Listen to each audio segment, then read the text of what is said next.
ကျွန်တော်နာမည်ကတော့ slide ဘယ်ကိုထမ်းဖြစ်ပါတယ်အခုကျွန်တော်တို့တွဲဆုံမေးမြန်းမှုစစ်စင်ထားတာကတော့ချင်းပြည်နယ်စီပင်တက်စီစမှုလေးမှုဝန်ကြီးဦးစုထက်ပဲဖြစ်ပါတယ်ဝန်ကြီးဟာဆိုရင်တော့ဒီ2020မှာပလဲဝအမတ်တီပြည်နယ်လွှတ်တော်ကနေဝင်ပြန်ဖို့စီစဉ်နေပါတယ်ဒီရွေးကောက်ပွဲပတ်သက်ပြီးတော့သူဘယ်လိုပြင်ဆင်ထားတယ်လဲပြင်လက်ရှိအစိုးရရဲ့လုပ်ငန်းဆောင်တာလေးတွေကျွန်တော်မေးတင်တဲ့ဟာလေးတွေမေးမြန်းမှာဖြစ်ပါတယ်ဆိုတော့ပထမဆုံးကျွန်တော်ပြောချင်ပါတယ်ဝန်ကြီးဖက်ကနေပေါ့နော်ဟုတ်ကဲ့ကိုရမိသားစုအကြောင်းလေးတွေကျောင်းတက်ခဲ့ရတဲ့ပညာရေးလေးတွေပြင်လောက်ကန်ဖိုးတဲ့လုပ်ငန်းလေးတွေအရင်ဆုံးပြောပြပါဦးဟုတ်ကဲ့ကျွန်တော်ချင်းပြည်နယ်ပလက်ဝမြို့ကရိတ်ခါရက်ကွက်မှာနေပါတယ်ကျွန်တော်1969မတ်လမှာကျွန်တော်အဖေကသတိပြန်ရှိဦးထလိုင်းနိုင်ငံကိုပထမဆင့်မှာအမေကတော့ပန်ရုပ်ပါခင်ဗျဆိုတော့အဲ့ဒီမိဘတွေကနေမွေးဖွားပြီးတော့မှကျွန်တော်ပလက်ဝမှာပဲအထက်ကကျောင်းမှာကျောင်းတက်ပါတယ်ကျွန်တော်၈တန်းအထိအထက်ကကျောင်းမှာတက်ပြီးတော့မှဒီ1986ကျတော့စစ်တွေမျိုးအထက်က၄မှာ9တန်း10တန်းတက်ပါတယ်ခင်ဗျအဲဒီအထက်က၄ကပဲ10တန်းအောင်ပြီးတော့ regional first year second year ကိုလည်းစစ်တွေဒေသကောလိပ်မှာပဲကျွန်တော်တက်ပါတယ်နောက်တက်ကြကျတော့ရန်ကုန် RC2 မှာတက်ကြကိုတက်တယ်ဇူးမီဂျာနဲ့ကျွန်တော်တက်ပါတယ်နောက် final ကျတော့ဒီရန်ကုန်တက္ကသိုလ် main ထဲမှာ1982မှာတက်ပြီးတော့မှဘွဲရပါတယ်ခင်ဗျကျွန်တော်မိဘများလည်းအသက်အရွယ်ရလာတာဖြစ်တဲ့အတွက်မိဘများဆန္ဒအတိုင်းကျွန်တော်ပလက်ဝကိုပြန်ပြီးတော့မှကြောက်ဖြူ TTC တက်တယ်ဘောရတလတင်တန်းတက်ပြီးတော့မှကျောင်းဆရာကျွန်တော်တစ်နှစ်ခွဲလောက်လုပ်ခဲ့ပါတယ်တစ်နှစ်ခွဲလောက်ကကျွန်တော်ပလက်ဝမြို့နယ်တန်တောင်ဖက်ကဘောရကမနာကမောက်ချောင်းဝမ်းမှာကျွန်တော်ကျောင်းဆရာသွားလုပ်တယ်အဲ့လိုလုပ်ရင်းနဲ့ကျွန်တော်ရဲ့ဝါသနာပါတဲ့ဟိုစစ်ဖက်မှာတာဝန်ထမ်းဆောင်ခြင်းတဲ့ဥစ္စာကျွန်တော်က10တန်းအောင်တော့ကလည်း DSA နှစ်ခါပြည့်တယ် DSA 24 DSA 25ပေါ့နော်နှစ်နှစ်ဖြည့်တယ်မပါဘူးအလုတ်တင်ဆိုရင်တော့အလုတ်တင်9အလုတ်တင်30ပေါ့အဲ့ဒါဖြည့်တယ်မပါဘူးအဲ့ဒါနဲ့ကျွန်တော်ဘွဲရပြီးမှအဲ့ဒီဟိုတက်ထက်ကိုဝင်ဖို့အတွက်ကိုလုတ်တဲ့ချိန်မှာကျွန်တော်1983ခုနှစ်မှာတော့မဖြည့်လိုက်ရဘူးကျွန်တော်တစ်နှစ်အကြောင်းဆရာလုပ်နေတယ်နောက်အသက်ကလည်းမှီသေးတဲ့အတွက်ဆိုပြီးကျွန်တော်တက်ခါကျ1984မှာစပြီးတော့ဘောလုံးတင်တန်း68ကိုတက်ပါတယ်နောက်85မေလမှာကျွန်တော်ဘောလုံးတင်တန်းပတ်စ3068ကနေဆင်းပြီးတော့အရာရှိဒုဗိုလ်နဲ့ကလောခမတရားစနစ်ကိုစပြီးတာဝန်ထမ်းဆောင်ပါတယ်အဲ့ဒီကနေတက်ထဲမှာကျွန်တော်29နှစ်လောက်တာဝန်ထမ်းဆောင်ပါတယ်နေရာအနှံ့ပြပေါ့နော်ကျွန်တော်တို့ကချင်ပြည်နယ်ရှမ်းပြည်နယ်ကရင်ပြည်နယ်မွန်ပြည်နယ်တနင်္သာရီတိုင်းရခိုင်ပြည်နယ်ရောဒီမကွေးရန်ကုန်တိုင်းအဲ့လိုအနှံ့ကျွန်တော်တာဝန်ထမ်းဆောင်ခဲ့ပါတယ်ခင်ဗျပြတော့နောက်ပိုင်းတော့နေပြည်တော်မှာ2006ခုနှစ်မှာကျွန်တော်တိုင်းမှုနောက်ဆုံးဒုဗိုလ်မှူးကြီးနဲ့တိုင်းမှုက2002မှာတိုင်းမှုဖြစ်ပါတယ်2003မှာဒုဗိုလ်မှူးကြီးဖြစ်ပြီးတော့အဲဒီ2006မှာ February မှာနေပြည်တော်ပြောင်းရွှေ့တဲ့ရှင်ကြတော့ကျွန်တော်အမျိုးသမီးကလည်းတက်မော်ကဒုတိယဗိုလ်မှူးကြီးခွဲစစ်ပါရကိုဖြစ်တော့သူ့ကိုဒီဂေထောင်စစ်ဆေးအောင်မှာရွှေ့ပြောင်းတာနဲ့ကျွန်တော်တို့ဇုံတွဲပေါ့ကျွန်တော်နှစ်ယောက်လုံးကိုရွှေ့ပြောင်းပါတယ်ကျွန်တော်မှတ်ပုံနေအရာရှိနဲ့ရောက်တယ်အဲ့ဒီမှာတက်မှုတောင်နဲ့၄နှစ်လောက်အဲ့ဒီမှာတက်မှုတောင်ရောမှတ်ပုံနေမှုတောင်ရောတက်နေမှုတောင်တွေထမ်းဆောင်ပြီးနေပါတယ်ဆိုတော့2013ကျမှ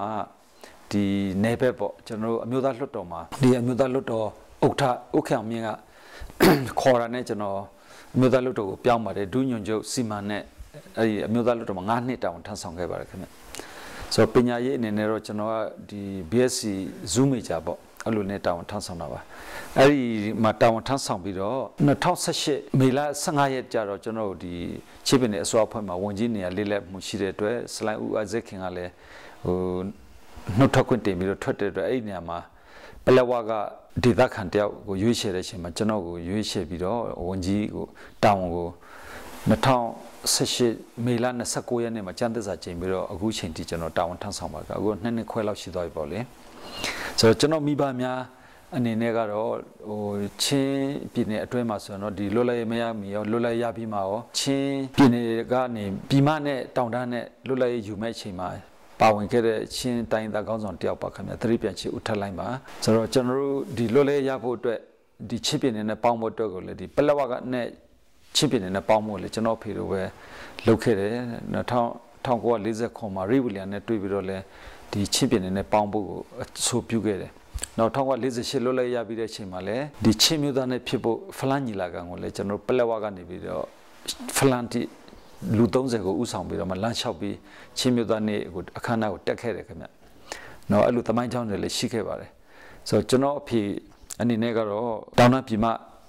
ပူပေါင်းပြီးတော့လဲလွဲယူဖို့နောက်ကျွန်တော်ချင်းဝိသေသတိုင်းဖြစ်ပေါ်လာဖို့ဒီဟာဒီမှာလည်းပါဝင်ပြီးတော့1962ခုနှစ်အာနာသိန်းတဲ့အချိန်မှာချင်းရကောင်စီတဘာပတိတာဝန်နဲ့အနားယူခဲ့တာဖြစ်ပါတယ်ဗျဆိုတော့ကျွန်တော်မှညီကောင်မောင်နှမ10ယောက်ရှိပါတယ်ကျွန်တော်အလက်4ယောက်မြောက်ပေါ့အဲ့ဒီကနေကျွန်တော်တက်ထက်မှာရောက်သွားတဲ့ခါကျတော့ဒီကိုပြည်မဒီပြည်နယ်ပြက်တောင်ကိုတိတ်မထမ်းဆောင်ခဲ့ရဘူးဒါပေမဲ့ကျွန်တော်ရည်မှန်းတာတော့2020လောက်မှာအသက်60ပြည့်တဲ့အချိန်ကျရင်ဒီနိုင်ငံရေးလောကထဲဝင်မှာပေါ့လေအဲ့လိုလေးကျွန်တော်စဉ်းစားခဲ့တယ်ကျွန်တော်ကိုယ်တိုင်လည်းအမျိုးသားလွှတ်တော်မှာ9နှစ်လောက်နေခဲ့တဲ့ခါကျတော့ဒီပြည်ထောင်စုအဆင့်မှာရှိတဲ့အမျိုးသားလွှတ်တော်နဲ့ပြည်သူ့လွှတ်တော်တစ်ခုခုကိုတော့ဝင်မယ်လို့ကျွန်တော်မျှော်မှန်းခဲ့တယ်ဒါပေမဲ့မထင်မှတ်ပဲနဲ့2018မှာဝန်ကြီးတာဝန်ထမ်းဆောင်တဲ့ခါကျတော့ဒီပြည်နယ်ကိုရောက်တဲ့ခါကျတော့ကျွန်တော်တို့မြန်မာပြည်မှာတိုင်းဒေသကြီးပြည်နယ်14ခုနေပြီးတော့အပါ15ခုမှာကျွန်တော်ချင်းပြည်နယ်ရဲ့ဖွံ့ဖြိုးတိုးတက်မှုတွေကအများကြီးလုပ်ဖို့လိုနေသေးတယ်အများကြီးလည်းကြံနေခဲ့တယ်ဆိုတာကိုလည်းတွေးရှိတယ်နောက်တစ်ခါကျွန်တော်ချင်းပြည်နယ်ထဲမှာကိုပဲကျွန်တော်ပလက်ဝဒေသကပို့ပြီးတော့နေမြင်မအေးချမ်းတဲ့အတွက်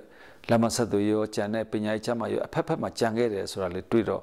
ဒီပြည်နယ်အဆင့်မှာလောက်တာကပို့ပြီးတော့ထိထိရောက်နဲ့လုပ်လို့ရမယ်ဆိုတာလေးစဉ်းစားမိတဲ့အတွက်အခုတော့ပြည်နယ်မက်ဆန်နဲ့အမှတ်1ပေါ့ပလက်ဝကနေပြီးကျွန်တော်ရွေးချယ်ခံဖို့လုပ်ထားပါတယ်ဗျနော်2020ရွေးကောက်ပွဲအတွက်တော့အဲ့လိုလေးစီစဉ်နေပါတယ်ဒါပေမဲ့ကျွန်တော်တို့ဒေသကနေမြင်မအေးချမ်းတဲ့ခါကျတော့အခုစမီးထိပဲသွားလို့ရတယ်နော်ရှင်းလဝအထိသွားလို့ရတယ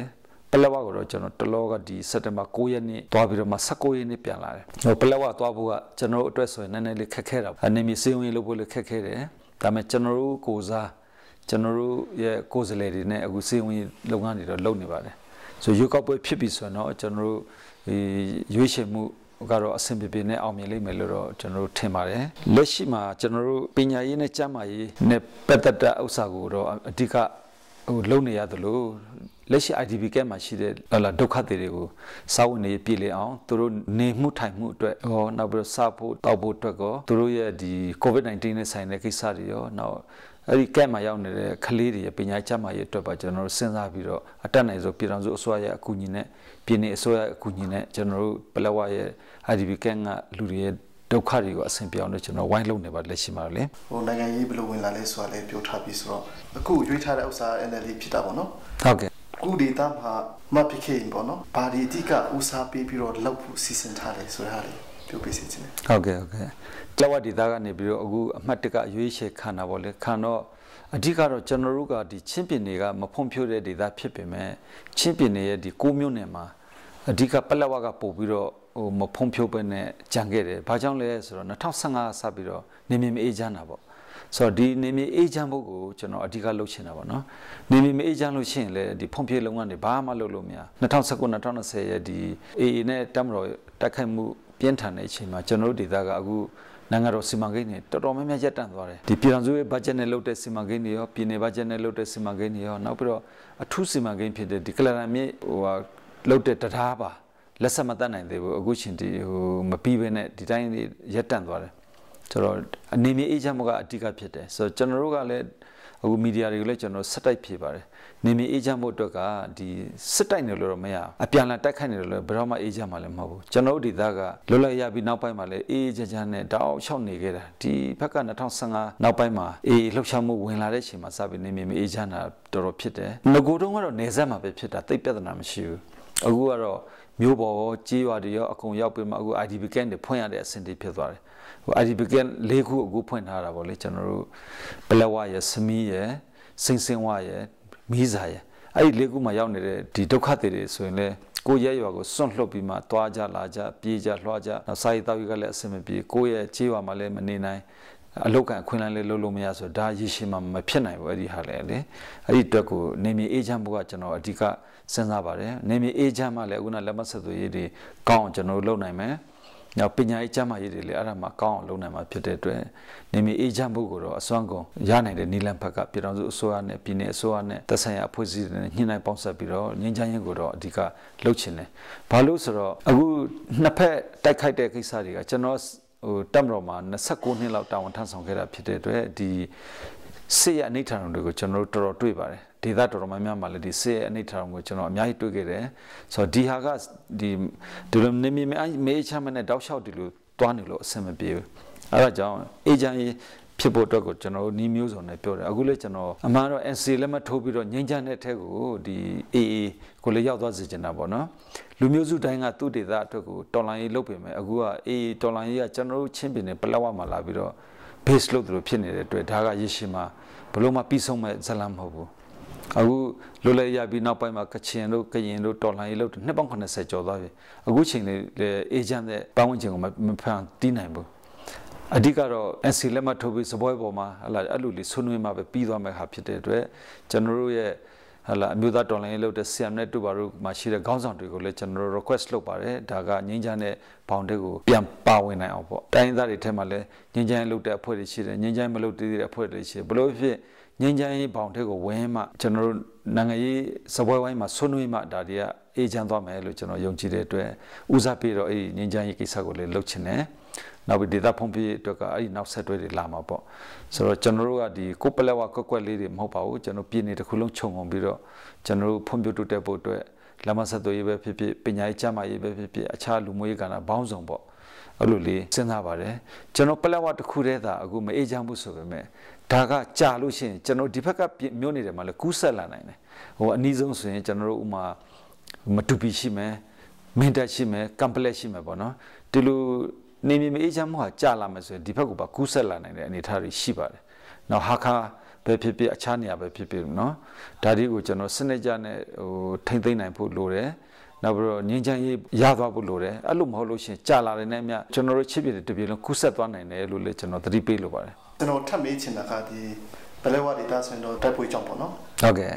လုံးဝမဖွံ့ဖြိုးတာကျွန်တော်ဟိုတိုက်ပွဲဖြစ်ခင်ကတိကလည်းလမ်းပန်းစစ်တွေမကောင်းလို့ဖွံ့ဖြိုးရေးမရှိလို့ဟိုပြည်သူလူထုတွေကေဒုက္ခရောက်နေရတာပေါ့ဟုတ်ကဲ့ဒီနိုင်ငံကြီးမှာလည်းဒါ system ကစနစ်ကောင်းဖို့ကအရင်ကြိုးစားရမယ်ပြီးမှဒီဖွံ့ဖြိုးရေးလာရမှာဟုတ်တယ်အတွေ့တစ်ခုရှိတယ်ဟုတ်ကဲ့ဖွံ့ဖြိုးရေးလာမှဒါနိုင်ငံကြီးဆိုတာလူတွေရဲ့ဝန်စာပြဿနာဖြစ်ရှင်တော့ဟိုပြီးတွေဆိုတဲ့အတွေ့လေးရှိတာပေါ့လေဟုတ်ကဲ့ဆိုတော့ဒီအောက်စာကိုဘယ်လိုဟိုချင်းပြီးတော့ဟိုစဉ်းစားတင်လဲအဲဆိုတော့အခုတိုင်းသားပါတီဘက်ကအများအားပြောနေတာကတော့စနစ်အရင်ကောင်းဖို့ဆိုတာဒီနေ့ပြောတာပေါ့နော်ပြီးပါတီကြီးချက်ခိုင်းရေးဒီ NLD ကဖွံ့ဖြိုးရေးပတ်ဆိုင်များကြီးရှာပေးနိုင်ပြီးတော့ဒေတာဖွံ့ဖြိုးရေးလုပ်နိုင်တဲ့ပါတီကိုပဲဟိုမေးပေးပါဆိုတဲ့ဟာမျိုးပေါ့နော်ဖွဲ့စည်းပုံစံဥပဒေပြင်ဆင်နိုင်တဲ့ဟိုပါတီကိုမေးပေးပါဆိုတဲ့ဟာဒီပြောနေတဲ့ဟာရှိတာပေါ့နော်ပြီးရင်ကျွန်တော်တို့အမျိုးသားရေးလို့ပြောနေတဲ့ခါမှာဟိုဘလို့ပုံစံနဲ့ဝင်ကြီးနေနေပေါ့နော်တမ်းဟတ်တယ်ဘေဟာကူတကယ်မျိုးစစ်စစ်တော့အမျိုးသားရေးလို့ကျွန်တော်ပြောနေတဲ့ခါမှာတို့ဟိုပေါ့ငယ်တဲ့တုန်းကတော့တိတ်သတိမထားမိပေါ့နော်ဆိုတက္ကသိုလ်ကျောင်းသားဖြစ်လာတဲ့အချိန်ရန်ကုန်မှာရောက်တဲ့အချိန်ဆိုရင်ကျွန်တော်တို့ဒီချင်းဒီရဲ့နိုင်ငံရေးအမြင်ပေါ့နောက်ချင်းတွေရဲ့နိုင်ငံရေးအယူဆဒါလေးတွေကတော်တော်များများကိုတွေ့ရတယ်ကျွန်တော်နဲ့ကျောင်းနေပဲဖြစ်တဲ့ဒေါက်တာစလိုက်လမ်မော့စ်ခေါင်းတို့နောက်ပြီးတော့ဒေါက်တာလှအောင်တို့နော်ဟိုတက္ကသိုလ်မှာအများကြီးဆောင်ပါတယ်ဆိုတော့ကျွန်တော်အဲ့ဒီကလေးကပထမဆုံးစလုပ်ကြတာတော့ခတ်ဆက်ရပါတော့ချင်းစာပေနဲ့လည်ကျမှုအသင်းအဲ့ဒီဟာတွေလုပ်တယ်နောက်တစ်ခါဒီဘိုးကော်မတီတွေမှာလည်းပါဝင်ကြတယ်နောက်ကျွန်တော်ချင်းမျိုးသားနဲ့ကျင်းပဖို့တော့လည်းလှုပ်ရှားကြတာပေါ့နော်အဲ့လိုတွေကျွန်တော်တို့ပါဝင်တယ်လုပ်ကြတယ်အဲ့ဒီရှေ့က generation မှာကျတော့ဒီချင်းနဲ့ပတ်သက်တဲ့တက်ကြွလှုပ်ရှားတာဆိုရင်ဥလှံအုပ်တို့ဟိုစလိုက်ရန်လျံမုံတို့ဒီလိုမျိုးတွေလည်းတွေ့တယ်သူ generation နဲ့သူသွားတာပေါ့အခုထိလည်းဒီတက္ကသိုလ်ကျောင်းသူကျောင်းသားတွေရဲ့လှုပ်ရှားမှုကတမိုင်းမှာကျွန်တော်ချင်းတွေကတော်တော်များများရှိပါတယ်เนาะဟိုမှာစလိုက်တင်မောင်ဦးတို့ခေတ်ကစပြီးတော့အခုချိန်ဒီလေဒီလှုပ်ရှားမှုတွေနိုင်ငံရေးလှုပ်ရှားမှုမှာကျွန်တော်ထက်ထဲဝင်ပါဝင်တာရှိပါတယ်ဆိုတော့ကျွန်တော်တို့ကလွတ်လပ်ရေးမရခင်ရောလွတ်လပ်ရေးရပြီးမှရောဒီမြန်မာနိုင်ငံနဲ့ပတ်သက်ပြီးတော့ဟလာဒီလွတ်လပ်ရေးရဖို့ပဲဖြစ်ဖြစ်နောက်ပြီးတော့တခါဟိုနိုင်ငံတော်ကိုကာကွယ်ရမယ့်နေရာပဲဖြစ်ဖြစ်ဟာကျွန်တော်ချင်းတွေကထက်ထဲဝင်နေပါဝင်ခဲ့တယ်ဟိုလွတ်လပ်ရေးမရခင်လဲဒီပင်လုံစာချုပ်ချုပ်ဖို့တော့မှကျွန်တော်ဟလာဟာခါတီရင်ဖလန်ဒီကောင်းဆောင်တွေကသွားပြီးတော့ပင်လုံစာချုပ်ချုပ်တဲ့ဟာရှိတယ်ကျွန်တော်ပလက်ဝကဆိုရင်ကျွန်တော်အဖေဦးဆောင်ပြီးတော့မှဒီရန်ကုန်မှာ1949မတ်လလောက်မှာဒီရိဝီလန်နဲ့တွေ့ပြီးတော့တောင်တန်းဒေသပူပေါင်းပြီးတော့လွတ်လပ်ရေးအထူးယူမယ်ဆိုတာလေးတွေပါဝင်ခဲ့တယ်နောက်ဦးဝမ်တူမောင်တို့ဆိုလဲတောင်ပိုင်းကနေပြီးဒီထီလင်းမှာဒီချင်းပမာချစ်ကြီးဆိုပြီးတော့ဗိုလ်ချုပ်အောင်ဆန်းကိုစားဒီလိုဥပချုံနဲ့အဲ့လိုတွေဆွေးနွေးခဲ့တယ်ဆိုတော့ချင်းတွေအခန်းကဏ္ဍကမြန်မာနိုင်ငံတိဆောက်ဖို့ပြည်တော်စုတိဆောက်ဖို့မှာထက်ထဲဝင်ပါခဲ့တယ်နောက်ပြီးတော့ကျွန်တော်ချင်းတွေကဒီ ဒီလွတ်လပ်ရပြီးနောက်ပိုင်းမှာရောင်စုံတပုံတွေပေါ်လာတဲ့အချိန်မှာလဲနောက်ဆုံးရန်ကုန်အစိုးရတော်ဖြစ်နေတဲ့အချိန်မျိုးမှာတော့မှကျွန်တော်ချင်းတိုင်းတက်ဖွဲ့တွေကထဲဝင်နေပါဝင်ပြီးတော့နိုင်ငံတော်ကာကွယ်ရေးကိုလုပ်ခဲ့တယ်နော်အရင်တော့ဆိုချင်းတိုင်းရင်အနေနဲ့ချင်း1ချင်း2ချင်း3ချင်း4အထိရှိခဲ့ပြီးတော့ဒီထဲဝင်တဲ့နိုင်ငံတော်ကာကွယ်ရေးမှာဗတ်ပေါင်းစုံကပါဝင်ခဲ့တယ်ဆိုတော့အခုချိန်ထိလဲကျွန်တော်လက်တွဲပြီးတော့လုပ်နေတော့ပေါ့နော်ဆိုတော့ဒါပေမဲ့ကျွန်တော်တို့လွတ်လပ်ရပြီးနောက်ပိုင်းဒီ1962အာဏာမသိမ်းခင်တည်းကတော့ကျွန်တော်တို့လည်းဒန်းတူရည်တူအခွင့်အရေးတွေရပြီးတော့တိဆောက်ရေးလုပ်ငန်းတွေလုပ်နိုင်ခဲ့တာပေါ့လေဒါပေမဲ့ကျွန်တော်တို့ရဲ့အခက်အခဲကလက်မဆက်သွေးခက်ခဲ့တယ်တွားရေးလာရေးခက်ခဲ့တယ်အဲ့ဒီဟာတွေရှိခဲ့တာပေါ့အဲ့ဒီနောက်ပိုင်းကျတော့ဖုံဖေးလုပ်တဲ့နေရာမှာဟိုခက်ခဲတာတွေအများကြီးရှိတယ်ဥပမာတိုင်းဒေသကြီးပြည်နယ်အားလုံးမှာကျွန်တော်တို့ဒေသကွက်လေးတွေလုပ်တဲ့အချိန်မှာကျွန်တော်ချင်းပြည်မှာဒေသကွက်လေးလုပ်ဖို့မရခဲ့ဘူးလက်မဆက်သွေးမကောင်းဘူးတွားရေးလာရေးမကောင်းခဲ့ဘူးနောက်ပြီးတော့ကျွန်တော်တို့ဒီမှာလက်ရှိကတော့ကျောင်းသားဘဝကလေးကကျွန်တော်သတိထားမိတာကျွန်တော်ဒေသဆွဲတွေကြီးတယ်လူမျိုးဆွဲတွေကြီးတယ်မြို့နယ်ဆွဲတွေကြီးတယ်အဲ့ဒီပုံမှာအဖက်ဘက်ကကျွန်တော်နောက်ချပြီးကြံခဲ့တာတွေကိုလည်းသတိထားမိတယ်ဆိုအဲ့ဒါကြောင့်တက္ကသိုလ်ကျောင်းသားဘဝမှာလည်းဒေသဆွဲလူမျိုးဆွဲမြို့နယ်ဆွဲမထားဖို့ကျွန်တော်တို့ဟိုဆွနွေးခဲ့ကြတယ်ဒါမဲ့ဟိုပေါ့အခုချိန်တီးကတော့လည်းအားလုံးကတော့ကိုယ်ဒေသကိုချစ်တယ်ကိုလူမျိုးကိုချစ်တယ်ဟလာကိုမျိုးကိုချစ်တယ်ဆိုတဲ့စိတ်ကတော့ဖျောက်ဖျက်လို့တော့မရသေးဘူးဒါပေမဲ့အတက်နိုင်ဆုံးဖဲဖြစ်အောင်တော့စဉ်းစားကြမှာပေါ့နော်မျိုးပြည်နယ်ကိုတိဆောက်တဲ့ချိန်မှာတော့အဲ့လိုမျိုးတွေအားလုံးပေါ့မျိုးနဲ့ကိုမျိုးလုံးကိုခြုံငုံတဲ့စိတ်ဓာတ်မျိုးနဲ့တော့တိဆောက်မှရမယ်လို့ထင်တယ်ဆိုတော့နိုင်ငံရေးဘိုင်းမှာပဲဖြစ်ဖြစ်ကျွန်တော်တို့လုပ်တဲ့ချိန်မှာဟိုပေါ့နိုင်ငံရေးဆိုတာကခုနပညာရေးကျမ်းမိုင်လူမျိုးအကုန်ပါတာပေါ့လေအဲ့ဒီဟာလုပ်တဲ့ချိန်မှာမျှတတဲ့ခေါင်းဆောင်တွေပေါ်ဖို့လိုတာပေါ့နော်မျှတတဲ့ခေါင်းဆောင်တွေနဲ့တိဆောက်မှပဲကျွန်တော်အေဂျင့်နဲ့ဟိုပြည်နယ်ကြီးဖြစ်မှာပါပဲဟိုပြောရင်တော့ဘတ်ဂျက်နဲ့ပတ်သက်ပြီးတော့တောင်ပိုင်းကမြောက်နေတယ်မြောက်ပိုင်းကများတယ်ဆိုတော့ဒီမှာဝိဝါဒတွေလည်းအများကြီးကွဲတယ်မီဒီယာတွေမှာလည်းကျွန်တော်ဖြည့်ပါတယ်တချို့ဟာကြတော့နိုင်ငံတော်စီမံကိန်းရှိတဲ့နေရာတွေလက်မဆက်သွေးဟိုအပေါ်မူတည်ပြီးမှဘတ်ဂျက်ကွာဟာတာရှိတယ်နောက်ပြီးတော့မျိုးရဲ့လူဦးရေပေါ့လူဦးရေအချိုးစားပေါ်မှာမူတည်ပြီးမှကွာဟာတာလည်းရှိတယ်ဘလို့ဖြစ်ဟိုလွတ်တော်ကိုယ်စားလှယ်တွေနဲ့ဒီတာဝန်ရှိတဲ့အစိုးရအဖွဲ့တွေနဲ့ဟိုတေချာလေးဆွနွေးပြီးတော့ဒါကိုတိဆောက်လို့ရှိရင်တော့ဒီလိုဝိဝါဒကွဲတာတွေတော့တဖြည်းဖြည်းပပျောက်လိမ့်မယ်လို့တော့ထင်ပါတယ်မျိုးချစ်စိတ်ဆိုတော့ကျွန်တော်တို့အခုနပြောလို့အမျိုးကိုချစ်တယ်ဆိုပြီးတော့ကျွန်တော်တို့မျိုးနယ်တစ်ခုတည်းမှာရှိတဲ့အမျိုးတစ်ခုတည်းကိုစဉ်းစားလို့မရကျွန်တော်ချင်းပြည်နယ်ကမျိုးနယ်စုတော်တော်များတယ်ကျွန်တော်မြန်မာပြည်မှာအခုနိုင်ငံတော်ကသတ်မှတ်ချက်အရမျိုးနယ်စု135မျိုးမှာကျွန်တော်ချင်းနေမယ်53မျိုးလောက်ရှိတာဆိုဒီဟာကြီးကိုမျိုးနဲ့တစ်ခုချင်းပုံမှာပဲရက်တီပြီးလုံးမယ်ဆိုရင်တော့ဟိုဒါတော့မဖြစ်သင့်ဘူးပေါ့နော်တိုးတက်မှုအတွက်ကိုလည်းအဟန့်တာဖြစ်မယ်အခုဖြစ်နေတာအဲ့ဒါပဲကိုမျိုးနဲ့ဇူလေးတစ်ခုအတွက်ကိုပဲစဉ်းစားနေတယ်ကိုမျိုးနဲ့တစ်ခုတည်းအတွက်ကိုပဲဟိုစဉ်းစားနေတယ်အဲ့ဒီဟာဒီကြောင့်စိတ်ဝင်ခွဲတာတွေဖြစ်တာနော်ကျွန်တော်တို့ဟိုပါပေါ့အမှန်တိုင်းပြည်တော်စုနဲ့ဆိုရင်တော့ပြည်တော်စုစိတ်သက်ထားရမှာပေါ့နော်ပြည်တော်စုစိတ်သက်ဆိုပြီးထားရမယ်ဆိုတော့အမျိုးကိုချစ်တဲ့စိတ်ဆိုရင်ဒီကျွန်တော်ချစ်ပြည်နယ်မှာရှိတဲ့ချင်းတွေအတွက်ပဲဖြစ်ဖြစ်ပြည်တွင်းပြည်ပမှာရောက်နေတဲ့ချင်းတွေအတွက်ပဲဖြစ်ဖြစ်ဒါချင်းဆိုတဲ့မျိုးချစ်စိတ်ပေါ့နော်ဒါမျိုးထားရမယ်လို့ထင်တယ်ကိုမျိုးနဲ့ဆိုတစ်ခုတည်းကိုပဲတည်ပြီးတော့မှဟိုတိဆောက်နိုင်မယ်ဆိုရင်ကျွန်တော်တို့ဘယ်တော့မှငြိမ်းချမ်းပြီးတော့တယောက်နဲ့တယောက်ဟလာစေဝန်ကွဲနေအောင်ပါပဲညီညွတ်တဲ့ဥစ္စာထက်ကိုရောက်မှာမဟုတ်ဘူးနောက်ကျွန်တော်တို့လူမျိုးစုတွေ53မျိုးစုစည်းဖို့ဆိုတာအင်တာမှာတော့ခက်ခဲပါတယ်ဒါပေမဲ့ကျွန်တော်တို့ generation မှာဟလာကျွန်တော်တို့အခုခြိတက်လာတဲ့ generation မှာဆိုရင်စူးစီးမှုကအရင်ထက်ပုံများလာတယ်အခုဆိုရင်တောင်ပိုင်းမြောက်ပိုင်းခွဲတာတွေလည်းနည်းလာတယ်ပေါ့နော်နောက်မျိုးနွယ်စုအချင်းချင်းလည်းဒုက္ခရောက်တဲ့အချိန်ကျကူညီကြတာပဲအရင်ထက်ဆိုင်တို့ဒီမျိုးချစ်စိတ်ပြင်းထန်တယ်ဆိုပေမဲ့အခုတော့စူးစီးတဲ့စိတ်တွေပုံများလာတယ်လို့ထင်တယ်ချင်းဆိုတာအားလုံးအတူတူပဲနော်မျိုးနွယ်စုနေတဲ့ဟာရှိမယ်များတာရှိမယ်အဲ့လိုကိုကျွန်တော်တို့သိခံယူလို့မရတို့ချင်းဆိုတဲ့ဟာကပြည်ပရောက်နေတဲ့ချင်းတွေပြည်တွင်းရောက်နေတဲ့ချင်းတွေကိုချင်းပြနေတဲ့ချင်းတွေအတူတူပဲအဲ့ဒီတော့ကိုတစိမ့်တဲ့တဝါနဲ့ထားနိုင်ရင်တော့ဒါကျွန်တော်စီလုံးမှုရမှာပေါ့နော်အဲ့လိုမှမထားဘူးဆိုရင်တော့ကျွန်တော်စိတ်ဝင်ကွဲတာနဲ့ဆိုရင်တော့တိဆောက်လို့ခက်ခဲပါတယ်လက်ရှိချင်းပြည်နယ်ဆူရနဲ့ဒီလွတ်တော်ရဲ့ကန်တာမေးချင်ပါတယ်ဟုတ်ကဲ့ဒီ16ကနေဒီ20ကြားပေါ့နော်ဒီ16ဆူရတည်တက်လာတဲ့နောက်ပိုင်းမှာဒီဝယ်ပြီးဆိုရင်တော့ကလေးနေဆက်မလို့ပေါ့နော်ဒါလုံချွေးရရွာတွေဖြတ်သိမ်းခံရတာတွေဝန်ကြီးအိုက်ဇက်ကန်တောက်တုံးပါပေါ့လေဟုတ်ကဲ့ပြီးဒီဟာကာမဆွန်တဲ့အခါချက်ခုချက်ကိစ္စတွေပြီးအခြားဒေတာမှာတွေတခုခုပြဿနာလေးတွေအသေးမွားလူပြောပေမဲ့လေဒါဟိုမတရားကျူးကျော်တဲ့အိမ်မေကွက်တွေစုပြီးတော့လေဆူရဖက်ကနေမနေ့ဖြစ်စင်ရတာလေးတွေရှိတော့ဟုတ်ကဲ့ဟာကာဇေကစားပေါ့နော်ဆိုတော့ဒီဆူရကာလာမှာ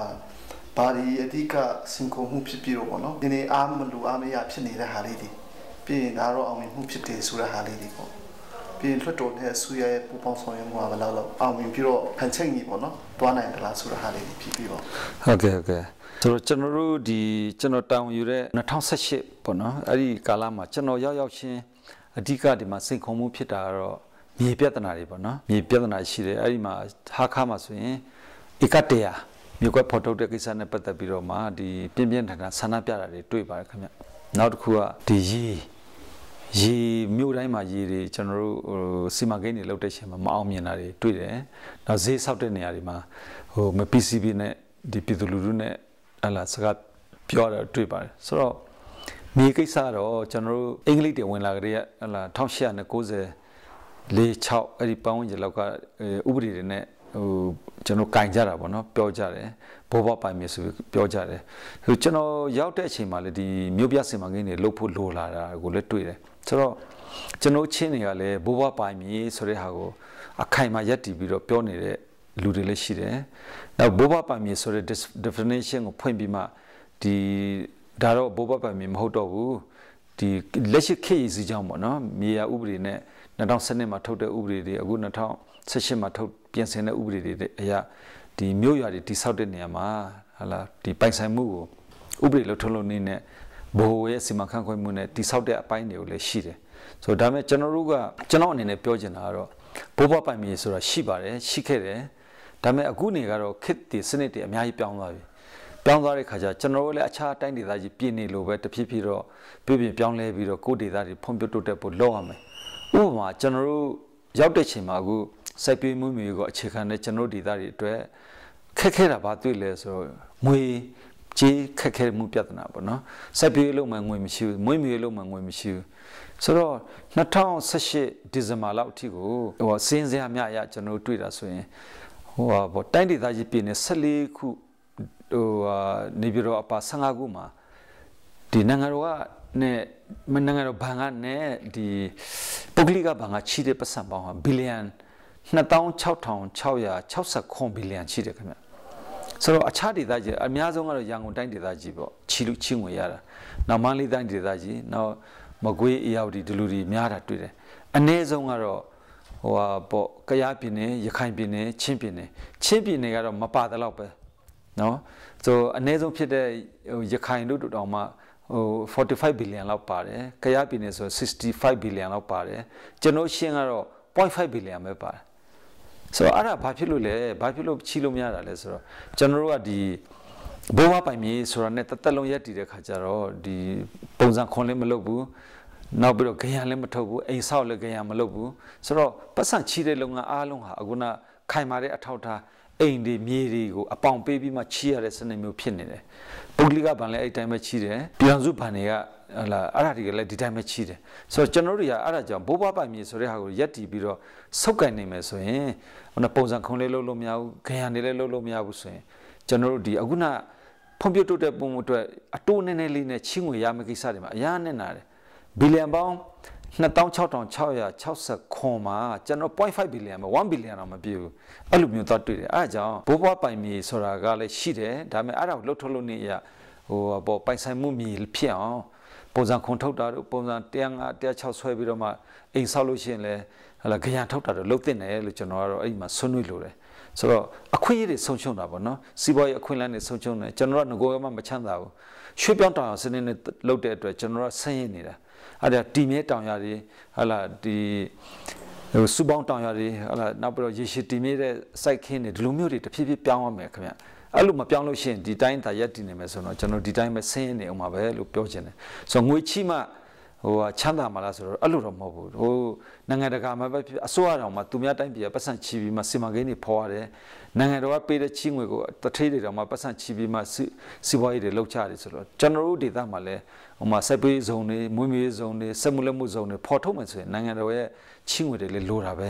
နိုင်ငံတော်ကထောက်ပံ့တာလည်းတက်အခုနပုဂ္ဂလိကအနေနဲ့လည်းချီငွေတွေယူပြီးမှထောက်လုံနိုင်လို့ရှိရင်တော့စီးပွားရေးအခွင့်အလမ်းတွေဒါတဲ့ပိုကောင်းလာမှာပေါ့နော်အဲ့လိုလေးလည်းတွေ့တယ်နောက်တစ်ခုကအခုနစိတ်ခေါ်မှုအနေနဲ့ဆိုမြေမှာပဲပြဿနာတက်နေတဲ့အတွက်အခုနမြေကိစ္စကိုကျွန်တော်ရှင်းပြတာပါအခုအဓိကရောက်တဲ့ချိန်ကျဧက100မှာပြဿနာတက်တယ်ပိုင်ရှင်နဲ့ဟလာဒီက ဖွံ့ဖြိုးရေးလုပ်မဲ့လူနဲ့ဆိုတော့မြို့ပြစီမံကိန်းကျွန်တော်100ဧကဖော်ထုတ်တယ်နောက်ဒီအစိုးရတက်တဲ့2016မှာဆိုရင်မြို့ပြရက်100စီမံကိန်းနဲ့ဟာခါမြို့ပြစီမံကိန်းဖလန်းမြို့ပြစီမံကိန်းပလက်ဝမြို့ပြစီမံကိန်းဆို3ခုဖော်ထုတ်တယ်အဲ့ဒါလည်းအခုချိန်နေမြေပေးလို့မရဘူးအဲ့ဒီမှာမြေနဲ့ပတ်သက်ပြီးတော့ဆန္ဒပြတာတို့မြေနဲ့ပတ်သက်ပြီးတော့ဒီဟလာဟိုပိုင်ဆိုင်မှုပြဿနာတို့ကြောင့်အခုတော့ကျွန်တော်တို့နောက်ဆုံးအဆင့်တော့ရောက်နေပါပြီပြည်ထောင်စုဘို့အစိုးရတင်ပြပြီးမှအဲ့ဒီကလှုပ်ထုတ်လို့နေနဲ့ဒီမြေလွတ်မြေရိုင်းကိုအစိုးရရဲ့လုပ်ပိုင်ခွင့်အဲ့ဒီမြေတွေဖျောင်းကျွန်တော်လုပ်ပြီးမှအခုမကြခင်ဟိုမြေတွေလည်းချဖို့လုပ်ထားပါတယ်ဆိုတော့အဲ့ဒါကဘာဖြစ်လို့ချဖို့လို့လာလဲဆိုတော့ကျွန်တော်ချင်းပြနေမှာငကိုကလူကြီးကကျေးလက်မှာ15ရာခိုင်85ရာခိုင်နှုန်းရှိတယ်ကျေးလက်မှာမြို့ပေါ်မှာ15ရာခိုင်နှုန်းရှိတယ်ဆိုတော့အခုကလမ်းမဆက်တွေကောင်းလာတယ်ပညာရေးကျန်းမာရေးကောင်းလာတယ်ဟလာနောက်မြို့ပေါ်မှာနေရတဲ့ဥစ္စာကဒီလူနေမှုအဆင့်တန်းတစ်ခုမြင့်လာတဲ့အပေါ်မှာဒီကျွန်တော်ဟိုဘာကျေးလက်မှာနေတဲ့မိသားစုတွေအားလုံးကလည်းမြို့ပေါ်ကိုရွှေ့လာတာကိုသတိထားမိတယ်ဆိုတော့ဟာခါဆိုရင်ကျွန်တော်တို့အခုစင်းစရာအရဟာခါမှာရှိတဲ့လူဦးရေ9000ကျော်ရှိတယ်အဲ့ဒီမှာစင်းစရာများအရဟာခါမြို့ပေါ်မှာ58ရာခိုင်နှုန်းမြို့ပေါ်ရောက်နေတယ်ကျေးလက်မှာကျွန်တော်တို့ဟလာ42ရာခိုင်နှုန်းပဲကျန်တော့တယ်အဲ့လိုမျိုးသွားတွေ့တယ်နောက်ဖလန်းကိုကြည့်လိုက်တော့လေအခုစင်းစရာများအရ33ရာခိုင်နှုန်းကမြို့ပေါ်ရောက်နေပြီကျေးလက်မှာ69ရာခိုင်နှုန်းပဲကျန်တော့တယ်ဆိုတော့ကျန်တဲ့မြို့တွေလည်းအားလုံး25ရာခိုင်နှုန်း24ရာခိုင်နှုန်း20ရာခိုင်နှုန်းအထက်တွေရောက်နေပြီ15ရာခိုင်နှုန်းကလည်းမြို့ပေါ်မှာတက်လာတယ်ဘာကြောင့်လဲဆိုတော့လက်မဆက်သွေးရေးပညာရေးကျန်းမာရေးလူမှုရေးအဖက်ဖက်ကကောင်းလာတော့ပေါ့နော် living standard တွေလည်းမြင့်လာတယ်ဆိုတော့ဒီမှာကြံခဲ့တာဘာကြံလဲပလက်ဝကြံခဲ့တယ်ပလက်ဝကနေမြေကျဲတယ်ချင်းပင်ရဲ့လူဦးရေ9,400,000ကျော်မှာပလက်ဝမှာ3,100,000လောက်ရှိတယ်3,800,000လောက်ရှိတယ်ဆိုတော့ပလက်ဝကအခုစင်းစရာများကျွန်တော်ကြည့်တဲ့အခါ17ရာခိုင်နှုန်းပဲမြို့ပေါ်ရှိပြီးတော့89ရာခိုင်နှုန်းကကျေးလက်မှာရှိနေတယ်ဆိုတော့အဲ့ဒါအခုနပြောလို့တော့ကချစ်ပင်နဲ့6မြို့နယ်မှာပလက်ဝတစ်ခုကတော့နေမြေမအေးချမ်းတာရောအခုနဟိုပညာကျမ်းမှာဘက်ပေါင်းစုံမှာတော့ကြံခဲ့တယ်ဆိုတာလေးတော့ဒီမှာအဖြစ်တစ်ခုဖော်ထုတ်လို့ရတာပေါ့နော်ဆိုတော့မြို့ပြစီမံကိန်းတွေမြို့ရွာတွေတိဆောက်ဖို့ကအဲ့ဒါကြောင့်မြို့ပေါ်မှာလူများလေပိုတိုးတက်လေပဲအဲ့ကြောင့်ကျွန်တော်အခုခီးသွားတယ်ဖွံ့ဖြိုးလုပ်ငန်းတွေလုပ်တယ်ဆိုလဲမြို့ပေါ်မှာလူများများလာနိုင်အောင်ကျွန်တော်တို့တိဆောက်တယ်အဲ့ကြောင့်မြို့ပြစီမံကိန်းတွေကိုလည်းကျွန်တော်မြို့တိုင်းနေမှာတိဆောက်ပေးနေတာဖြစ်ပါတယ်ခင်ဗျဟိုစင်ကာပူလိုမျိုးဟလာတနင်္ဂနွေနဲ့တမျိုးတည်းနဲ့ဆိုရင်အရန်တိုးတက်တယ်ဂျပန်မှာဆိုလဲဟလာဒီမြို့ပေါ်မှာနေတဲ့လူဦးရေများတယ်အရန်တိုးတက်တယ်လေလုတ်တယ်တောင်ရလုတ်တယ်ဟိုနာလေပိုင်ရှင်ရပိုင်ရှင်ဆိုလဲသူတို့ကတကယ်စက်မှုဖွံ့ဖြိုးတဲ့နိုင်ငံဆိုတော့အဆင့်မြင့်မြင့်နဲ့လုပ်နိုင်တာပေါ့အဲဒါကြောင့်ကိုကျွန်တော်တို့ကမြို့ပေါ်မှာရောက်ပြီးတော့အဆင့်မြင့်မြင့်နဲ့လုပ်နိုင်ဖို့လိုတယ်။နောက်အဓိကတော့ကျွန်တော်တို့စာမတက်တဲ့နှုံးတော်များတာပေါ့နော်။ဒီသူငယ်တန်းကနေပြီးတော့ဒီအထက်တန်းကျောင်း10တန်းအောင်တဲ့ဟာဆိုရင်ကျွန်တော်စဉ်းစားများအရာအခုစဉ်းစားတော့10ရာခိုင်နှုန်းကျော်ပဲရှိတယ်15ရာခိုင်နှုန်းတော့တိတ်မကျော်ချင်ဘူးဖြစ်နေတယ်။ဆိုတော့ပညာပြီးဆုံးအောင်မတင်တဲ့လူကပုံများနေတဲ့အတွက်ကျွန်တော်တို့မြို့ပေါ်မှာနေနိုင်အောင်ပညာတွေကိုမြို့ပေါ်မှာသင်နိုင်အောင်ဆိုတဲ့အခွင့်အလမ်းတွေကိုကျွန်တော်တို့လုပ်ပေးဖို့လိုတာပေါ့နော်ဆိုတော့တက္ကသိုလ်ဆိုတာလည်းအခုဟာခတက္ကသိုလ်ရှိလာပြီနောက်မင်းတဲ့ college ရှိလာပြီဆိုရင်ဘလို့ဖြစ်တောင်ပိုင်းမြောက်ပိုင်းနှစ်နေရာဘက်ကနေပြီးတော့ပညာကိုအရင်ထက်ဆိုင်တော့လွတ်လွတ်ကူကုန်ကြစိတ်နဲ့သင်နိုင်မှာပေါ့အရင်တော့လည်းမသင်ရဘူးလားဆိုသင်တယ်ကျွန်တော်တို့ချင်းပြည်နယ်ကဆိုကလေးကိုသင်တယ်ဂန်ကောနောက်တစ်ခါဒီပခုတ်ကူတို့သင်တယ်ရန်ကုန်မန်းလေးမှာသင်တာပေါ့ဒါပေမဲ့ကုန်ကြစိတ်တဲ့အများကြီးပဲအဲ့ဒီပညာသင်ဖို့အတွက်ကျွန်တော်တို့မှာဟာလာရှိတဲ့ပတ်စံမရှိတဲ့ကြားကနေကျွဲတွေနွားတွေရောင်းရတယ်လေတွေຢာတွေရောင်းရတယ်အဲ့လိုလုပ်ပြီးမှပညာသင်ကြားတာဆိုတော့အခုဆိုရင်ကျွန်တော်ချင်းပြည်နယ်ရဲ့ဟာခါမျိုးတော်နဲ့မင်းတပ်ဆိုရင်မကြခင်အဆင့်မြင့်ပညာတွေသင်ရတော့မှာပေါ့နော်အဲ့ဒါတော့ကိုကောင်းပါတယ်အဲကြောင့်မြေယာပြဿနာကိုကျွန်တော်အခုနပြောလိုတာကမြေယာကိုဒီဘိုးဘပိုင်ဆိုပြီးအတင်းဆုပ်ကင်နေတဲ့ဆိုင်တော့ခေတ်စီကြောင်အလိုက်ပြောင်းလဲတဲ့နဲ့ဒီပြောင်းလဲတဲ့အပေါ်မှာအခုနမျိုးပြစီမံကိန်းတွေကိုလည်းနားလေပြီးတင်တယ်တောမှာရှိတဲ့ကျွန်တော်အမျိုးတွေကိုမျိုးပေါ်ရောက်အောင်ကျွန်တော်လုပ်ပေးရမယ်ရေမီမိန်လာဟာလာပညာရေးကျမ်းမာရေးအကုန်ကောင်းတဲ့မျိုးပေါ်ရောက်လာရင်တော့ကျွန်တော်လူမျိုးတွေတိုးတက်မှုတစ်ခုရလာပဲဒီဖက်ခစ်တောင်မှာအခုကျွန်တော်2010ဒီမိုကရေစီကစတဲ့ခေတ်မှာတော့ဒီအခုလက်ထက်ဒီအစိုးရတက်တန်းမှာပို့ပြီးတော့ဟိုမြောက်ဝထက်တယ်ပေါ့နော်အားလုံးလည်းသိကြတဲ့အတိုင်းပဲပညာရေးကဏ္ဍကျမ်းမာရေးကဏ္ဍလမ်းမဆက်သွေးကဏ္ဍမှာအများကြီးပြောင်းလဲလာတယ်ဆိုတာတော့အားလုံးကိုအသိပေးခြင်းတယ်နော်ဆိုတော့လွှတ်တော်နဲ့အစိုးရနဲ့ဒီရှိကြတာပေါ့နေရာတိုင်းမှာပါပဲကျွန်တော်ပြည်တော်စုမှာလည်းအရင်ဒီမိုကရေစီအစပိုင်းမှာလွှတ်တော်နဲ့အစိုးရနဲ့ပုတ်တိုက်မှုတွေအများကြီးဖြစ်ပြီးတော့ဟာလာဒီတချို့ကော်မတီတွေဟိုအဖွဲ့အစည်းဆိုဖြတ်လိုက်ရတာအထိဖြစ်တယ်ကျွန်တော်ချင်းပြည်နယ်မှာလည်း အဲ့လိုပါပဲအပြန်လန်ထိန်းချောင်းတာပေါ့နော်အပြန်လန်ထိန်းချောင်းတယ်ဆိုတော့ဒီရင်ကျေးမှုကိုကျွန်တော်တို့တွေကအခုမှစတာဖြစ်တဲ့အတွက်ဟုတ်လားအပြန်လန်ထိန်းချောင်းတဲ့စနစ်ဟာနည်းနည်းပြင်းထန်တာတို့ဟုတ်လားတရားနဲ့တရားအယူဆမတူတာတို့ပုံမှာဟုတ်လားရှိတယ်ဒီလိုကတော့လွတ်တော်နဲ့အစိုးရဆိုတာလို့ဒီလိုပါပဲနိုင်ငံတကာမှာလည်းတချို့လွတ်တော်တွေမှာတချို့အစိုးရအဖွဲ့တွေမှာလည်းအပြင်းထန်ဟိုတရားနဲ့တရားပုတ်ခတ်ပြီးတော့ပြောဆိုတာတွေလည်းရှိပါတယ်ပြင်းပြင်းထန်လောက်တာလည်းရှိတယ်ဒါတော့ထိန်းချောင်းတဲ့ဥစ္စာကိုယဉ်ကျေးတဲ့လိမ်မာတဲ့ဟိုယဉ်ကျေးမှုတစ်ခုတော့တဖြည်းဖြည်းရောက်လာမှာပါเนาะကျွန်တော်ချင်းပြည်နယ်မှာလည်းဟိုအစိုးရအဖွဲ့နဲ့လွတ်တော်နဲ့တခါလေးမှာဟိုထိတ်တိုက်တိုးတာတွေရှိတယ်အဓိကဘတ်ဂျက်ကိစ္စတွေမှာပေါ့လွတ်တော်ကိုယ်စားလှယ်တွေနဲ့ဆွေးနွေးပြီးဆိုကျွန်တော်ဒီဘတ်ဂျက်ကိစ္စတွေမှာဟိုထိတ်တိုက်တိုးတာတွေရှိတယ်ဒါပေမဲ့အခြားသောတိုင်းဒေသကြီးပြည်နယ်ထက်နောက်နိုင်ငံတကာမှာဖြစ်နေတဲ့ဟာနဲ့ဆိုရင်တော့တိတ်မပြောပါတော့ပါဘူးဒါတော့အပြန်လာထိန်းချောင်းတဲ့အထက်မှာတော့နည်းနည်းပုတ်တိုင်ပြီးတော့နည်းနည်းတော့ရှိတယ်လို့တော့ပြောလိုပါတယ်မိယာကိစ္စနဲ့ပတ်သက်ပြီးတော့အဓိကဒီရွာဘက်ကနေမြို့ပေါ်ရောက်ကြတာပေါ့နော်အင်္ဂါပြီးတော့နေကြတာတွေအများဆုံးဖြစ်နေတယ်အခုဧက606ဆိုရင်တော့ဒီအနည်း20နေရမယ်ပေါ့နော်ဝန်ထမ်းဖြစ်ပါကစင်းနေပြီးတော့ထောက်ခံစာပါရမယ်ဆိုတာလေးပါလာတယ်ဆိုအဲ့ဒါကတကယ် welcome ဟိုပြောနေပေမဲ့လေတကယ်လို့ကန်တက်ချက်ပြီးဖြစ်လာတော့လေတချို့တွေ့တော့မဟုတ်ပြန်ဘူးဖြစ်နေတာ ਨੇ အဲ့ဒါလေးဒီကိုအခုကြံတဲ့ဟိုမေကွက်ချပူလေးရှိတယ်လို့ကြားသိရတော့ဟိုဘလို့ပုံစံနဲ့ဥစားပြီးတော့လောက်သူစီစဉ်ထားတယ်ဟုတ်ကဲ့ကျွန်တော်တို့ဒီချင်းပြည်နယ်အတွင်းမှာပေါ့လေအခုပြောရရင်တော့တောင်ပိုင်းကဘတ်ဂျက်နဲ့မြောက်ပိုင်းကဘတ်ဂျက်နဲ့များတယ်ပေါ့နော်ဒါလေးပြောတာရှိတယ်နောက်ဟာခါမျိုးပေါ်မှာဘတ်ဂျက်များတယ်ဆိုပြီးပြောတာလည်းရှိတယ်ဆိုတော့ကျွန်တော်တို့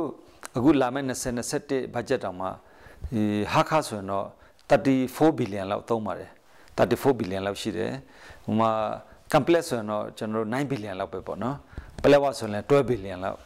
်ဟိုမှာဖလန်ဆိုလဲဟိုလောက်21ဘီလီယံလောက်မတူပြီဆိုလဲ20ဘီလီယံလောက်ဒီလိုလေးတွေသူ့ရဲ့မျိုးပြနဲ့ဒီအစိုးရရဲ့တိဆောက်တဲ့ budget ပေါ်ကွာပြီးတော့အဲ့လိုဖြစ်တယ်ဆိုတော့ဟာခါမျိုးဒီ34ဘီလီယံလောက်ဆိုလဲလူတိုင်းကျင်တဲ့စေကျင်တယ်ပေါ့နော်ကျင်တဲ့စေကျင်တယ်ဆိုတော့ဟာခါမျိုးပေါ်မှာကတက်သူတွေဆောက်တာရှိတယ်နောက်ပြီးတော့အခြားဒီအာကစားသိပ္ပံတို့အခြားဒီလိုအပ်တဲ့ကျန်းမာရေးပညာရေးနဲ့ဆိုင်တဲ့နိုင်ငံတော်ဘတ်ဂျက်တွေပြည်နယ်ဘတ်ဂျက်တွေအများကြီးထည့်သုံးတာပေါ့နော်ဆိုတော့ဟာခါမျိုးတော်ကြီးကိုအဲ့လိုတိဆောက်တယ်လို့ဟာခါမျိုးတော်ကိုလည်းကြံတဲ့မျိုးနဲ့အသီးသီးကလာနိုင်အောင်ကျွန်တော်လမ်းဖွင့်ပေးရမယ်အခုနဆရာမေးတယ်လို့ပဲဟာခါမျိုးပေါ်မှာ20နေမှမြေပေးမယ်20နှစ်နေမှမြေပေးမယ်ဆိုရင်ဟာခါမျိုးသူမျိုးသားတွေကိုပဲဟာခါမှာတိဆောက်တယ်လို့ဖြစ်နေတယ်ကျွန်တော်တို့အယူဆတော့ဖြစ်နိုင်တော့မျိုးအားလုံးကဒီဟာခါမျိုးပေါ်မှာလာနေနိုင်အောင်ပေါ့ဖွင့်ပေးရမယ်အခုနဧက100ကျွန်တော်တို့လုပ်တယ်ဟာခါသားတွေကြီးပဲပေးလိုက်တယ်ဧက686လုပ်တယ်ဟာခါသားတွေကြီးပဲပေးလိုက်တယ်ဆိုဒါလည်းအဖေမဖြစ်ဘူးဘတ်ဂျက်တွေကိုကျွန်တော်ပုံအောပြီးဒီမှာပြည်နယ်ကနေထည့်ပေးတဲ့ကိစ္စမှာဒီဟာခါမျိုးပေါ်ရဲ့ပညာရေးကျမ်းမာရေးကိုမှီပြီးမှနောက်ဟာခါမျိုးတော်ကြီးမှာဟိုမျိုးနဲ့အသီးသီးကမျိုးအသီးသီးကကြေးရွာအသီးသီးကလာနိုင်အောင်ကျွန်တော်တို့က welcome လုပ်ရမယ်အဲ့ဒီယူဆကတော့ကျွန်တော်တို့လည်းစိတ်ထဲမှာသိတော့ဟိုဘွယ်မကြပါဘူးတကယ်တမ်းပြောရလေဆိုတော့အခု zone 1ပေါ့ zone 1လောက်တဲ့အချိန်မှာတော့အဲ့လိုလေးတော့တိဆောက်ပြီးပြီအခု zone 2ကျွန်တော်တို့ထပ်လုပ်ဖို့ရှိတယ်ဒီယောဂပွဲပြီးတဲ့အချိန်မှာအဲ့ဒါလေးကင်ဖို့အဲ့ဒီအချိန်ကျရင်တော့မြို့အသီးသီးကနေဒီဟာခါမြို့ပေါ်မှာနေခြင်းတဲ့လူတွေပေါ့လေဟာခါမြို့ပေါ်မှာနေနိုင်ခြင်းတဲ့ဝန်ထမ်းတွေနောက်ပြီးဟာခါမြို့မှာဟာလာရာသီဥတုကိုကြိုက်လို့ပဲဖြစ်ဖြစ်မြို့တော်ကြီးဖြစ်လို့ပညာရေးကျမ်းမာရေးကိုဖြစ်ဖြစ်ကြိုက်လို့လာနိုင်တဲ့လူကိုကျွန်တော် welcome လုပ်ပေးရမယ်ဆိုအခုမြန်မာပြည်မှာရန်ကုန်မှာဟာလာကျွန်တော်နေပြည်တော်မှာကျွန်တော်ချင်းတယ်လည်းအများကြီးရတာပဲဟိုမှာ20နေမှပေးမယ်လို့မကန့်သက်ဘူးသူတို့ကတော့10နှစ်နေမှပေးမှာ9နှစ်နေမှပေးမယ်လို့အဲ့လိုမကန့်သက်ဘူးအခုဆိုရင်ကျွန်တော်ချင်းတဲ့ကလည်းနေပြည်တော်မှာအများကြီးအိမ်ကွက်တွေရပြီးအခြေချကြတာပဲရန်ကုန်မှာလည်းရွှေပြည်သာတို့ဒဂုံတောင်မြောက်တောင်ကလမြောက်အများကြီးပဲကျွန်တော်ချင်းတွေရန်ကုန်မှာလည်းအများကြီးပဲရကြတယ်ဆိုတော့ကျွန်တော်တို့ကအဲ့လိုဖွင့်ပေးရမယ်လို့ထင်တယ်အဲ့တော့ဘောင်ကွတ်လိုက်တဲ့ခါကျတော့ဒီဟာခါတစ်ခုရဲ့အတွက်ကိုဟိုပေးတာမျိုးဆိုရင်တော့ဒါကျွန်တော်တို့တရားတော်တရားညီညွတ်စရာလည်းမရှိဘူးစီးလုံးမှုလည်းဘလို့မှရနိုင်မှာလည်းမဟုတ်ဘူးမြို့နယ်ကိုမြို့နယ်လုံးကလာဒီမှာအခြေချခြင်းတဲ့လူချအဲ့လိုလေးတော့ကျွန်တော်ဖွင့်ပေးရမယ်လို့ကျွန်တော်ထင်တယ်ဟုတ်ကဲ့နောက်လာမဲ့ဇုံနှစ်ဆိုရင်တော့ကျွန်တော်တို့အဲ့လို criteria တွေကိုဖြေလျှော့ပြီးတော့လုပ်ဖို့တော့စဉ်းစားထားပါတယ်ဆက်ဝန်ကြီး2018နောက်ပိုင်းဝင်လာတဲ့နောက်ပိုင်းမှာချင်းပြည်နယ်အစိုးရရဲ့လုပ်ငန်းပေါ့နော်ဒီပြိုးစုခွင့်နေတယ်ဖြစ်ဖြစ်ဟိုဆူရဲလုပ်ငန်းကိုအများကြီးထမ်းဆောင်ပေးတယ်ပေါ့ဝန်ထုတ်မှုကိုလည်းထမ်းဆောင်ပေးတယ်လို့ကျွန်တော်ကတော့ယူဆရတာပေါ့လေဆိုတော့ဒီ2020ဒီဘလက်ဝမေဆလာနေမီတိပြည်နယ်ကနေအမအတွက်အတင်တော်ဆုံးလို့ကိုယ့်အကူပေါ့နော်ပြောချင်တာတွေပါရှိမလဲပြင်ပြည်သူဖက်ကလည်းပြောကြဆိုကြတာရှိတယ် ဝန်ကြီးစုတက်ကအာမဖြစ်ခဲ့တော့ချင်းပြည်နယ်ဝန်ကြီးချုပ်အတွက်အသင့်တော်ဆုံးဖြစ်တယ်လို့ပြောကြတာဟာလေးရှိရပါလေဆိုတော့ဒီအပေါ်မှာဝန်ကြီးဘယ်လိုဖြစ်ချင်လဲပြီးလူထုဘက်ကိုလည်းနည်းနည်းပြောချင်တာလေးရှိနေတယ်ပြောပြပါဟုတ်ကဲ့ကျွန်တော်ကအခုပြည်နယ်အမှတ်1ပလောဝမြို့နယ်ကနေအရွေးခံတာပေါ့လေရွေးခံတော့ကျွန်တော်ကငကိုရဆရာပြောသလိုပဲပြည်တော်စုလွှတ်တော်အမျိုးသားလွှတ်တော်ပြည်သူ့လွှတ်တော်မှာပဲဝင်မယ်လို့ကျွန်တော်ဆုံးဖြတ်ခဲ့တယ်ပြင်ဆင်ယူတဲ့ချိန်ကျရင်ဒါပေမဲ့အခုချင်းပြည်နယ်ဒီအစိုးရအဖွဲ့ကိုဝင်လာတာအခု2နှစ်ခွဲလောက်ရှိသွားပြီပေါ့အဲ့ဒီချိန်ကျတော့ဟာကျွန်တော်ချင်းပြည်နယ်အတွက်လှုပ်ရှားတွေအများကြီးရှိတာပဲနောက်ကျွန်တော်တို့မြို့အတွက်လည်းအများကြီးလှုပ်အောင်ပါပဲလို့ကျွန်တော်စဉ်းစားတယ်နောက်ကျွန်တော်တို့ပလက်ဝအတွက်ကိုဘာလို့ကျွန်တော်ကရွေးချယ်ဖို့စဉ်းစားလဲဆိုတော့ကျွန်တော်ပလက်ဝက2015စပြီးတော့နေမအေးချမ်းဘူးစစ်မဲ့ဖြစ်နေတဲ့နေရာနောက်ကျွန်တော်ကလေတက်မတော်မှာ29နှစ်လောက်တာဝန်ထမ်းဆောင်ခဲ့တဲ့လူဖြစ်တဲ့အတွက်ကျွန်တော်စဉ်းစားတယ်လို့မျိုးကြံတဲ့လူတွေကစဉ်းစားနိုင်မှာမထင်ဘူးနောက်ကျွန်တော်စဉ်းစားတယ်လို့တက်ရဲ့အနေထားနောက်ပြီးတော့ဒီပြည်သူလူထုရဲ့အနေထားနောက်အခြားဒေသတွေမှာဖြစ်တဲ့စစ်မရေးရနဲ့ပတ်သက်တဲ့အတွေ့အကြုံကကျွန်တော်မှာအတိုင်းအတာတစ်ခုရှိတယ်အဲအကြောင်းဒီစစ်ဖက်ရက်ဖက်ဆက်ဆံရေးအတွက်စစ်ဖက်ရက်ဖက်လှုပ်တဲ့နေရာမှာငြိမ်းချမ်းဖို့အေးချမ်းဖို့အတွက်ညှိနှိုင်းဖို့အတွက်ကျွန်တော်ရှိတဲ့နယ်လို့ကျွန်တော်တော့ယုံကြည်တာပေါ့နော်ဆိုတော့ကျွန်တော်ဒေသမှာအခုရှိတဲ့လူတွေဆိုရင်ဟာလာစစ်ဖက်စီးရင်နဲ့ပတ်သက်တဲ့ဒုက္ခတွေအများကြီးခံရတယ်နောက်စာဝန်နေရင်နဲ့ပတ်သက်တဲ့ဒုက္ခတွေလည်းအများကြီးခံရတယ်ဆိုတော့အဲ့လိုဖြစ်တဲ့အတွက်ကျွန်တော်ကအခုဒီအစိုးရအဖွဲ့ကနေပြီးတော့ဟုတ်လားပြောရေးဆိုခွင့်နဲ့ဖြစ်တဲ့ခါကျတော့မီဒီယာအနေနဲ့လည်းဖြေပါတယ်နောက်အထက်ကပြည်ထောင်စုအဆင့်အစိုးရအဖွဲ့ကိုတင်ပြတာတို့ကျွန်တော်တို့ဒီပြည်နယ်အဆင့်မှာဆွေးနွေးတာတို့ဒီမြို့နယ်အဆင့်မှာဆွေးနွေးတာတို့ဆိုရင်တော့ကျွန်တော်ကအခုထက်ဝင်လုပ်နေရတာပေါ့ကျွန်တော်ဒီသားကရေဘေးလေဘေးဖြစ်နေတာမဟုတ်ဘူးငလင်လှုပ်နေတာမဟုတ်ဘူးစစ်ဖြစ်နေတာဖြစ်တဲ့အတွက်ကျွန်တော်အစိုးရအဖွဲ့တွေကဘယ်သူမှမသွားရဲဘူးဘယ်သူမှလည်းမသွားနိုင်ဘူးပေါ့လက်ရှိမှာလေကျွန်တော်ဒေသခံဖြစ်တဲ့အတွက်ကျွန်တော်ကိုယ်တိုင်ရအောင်အချိန်ပေါင်းများများစွာသွားတယ်ပြီးတော့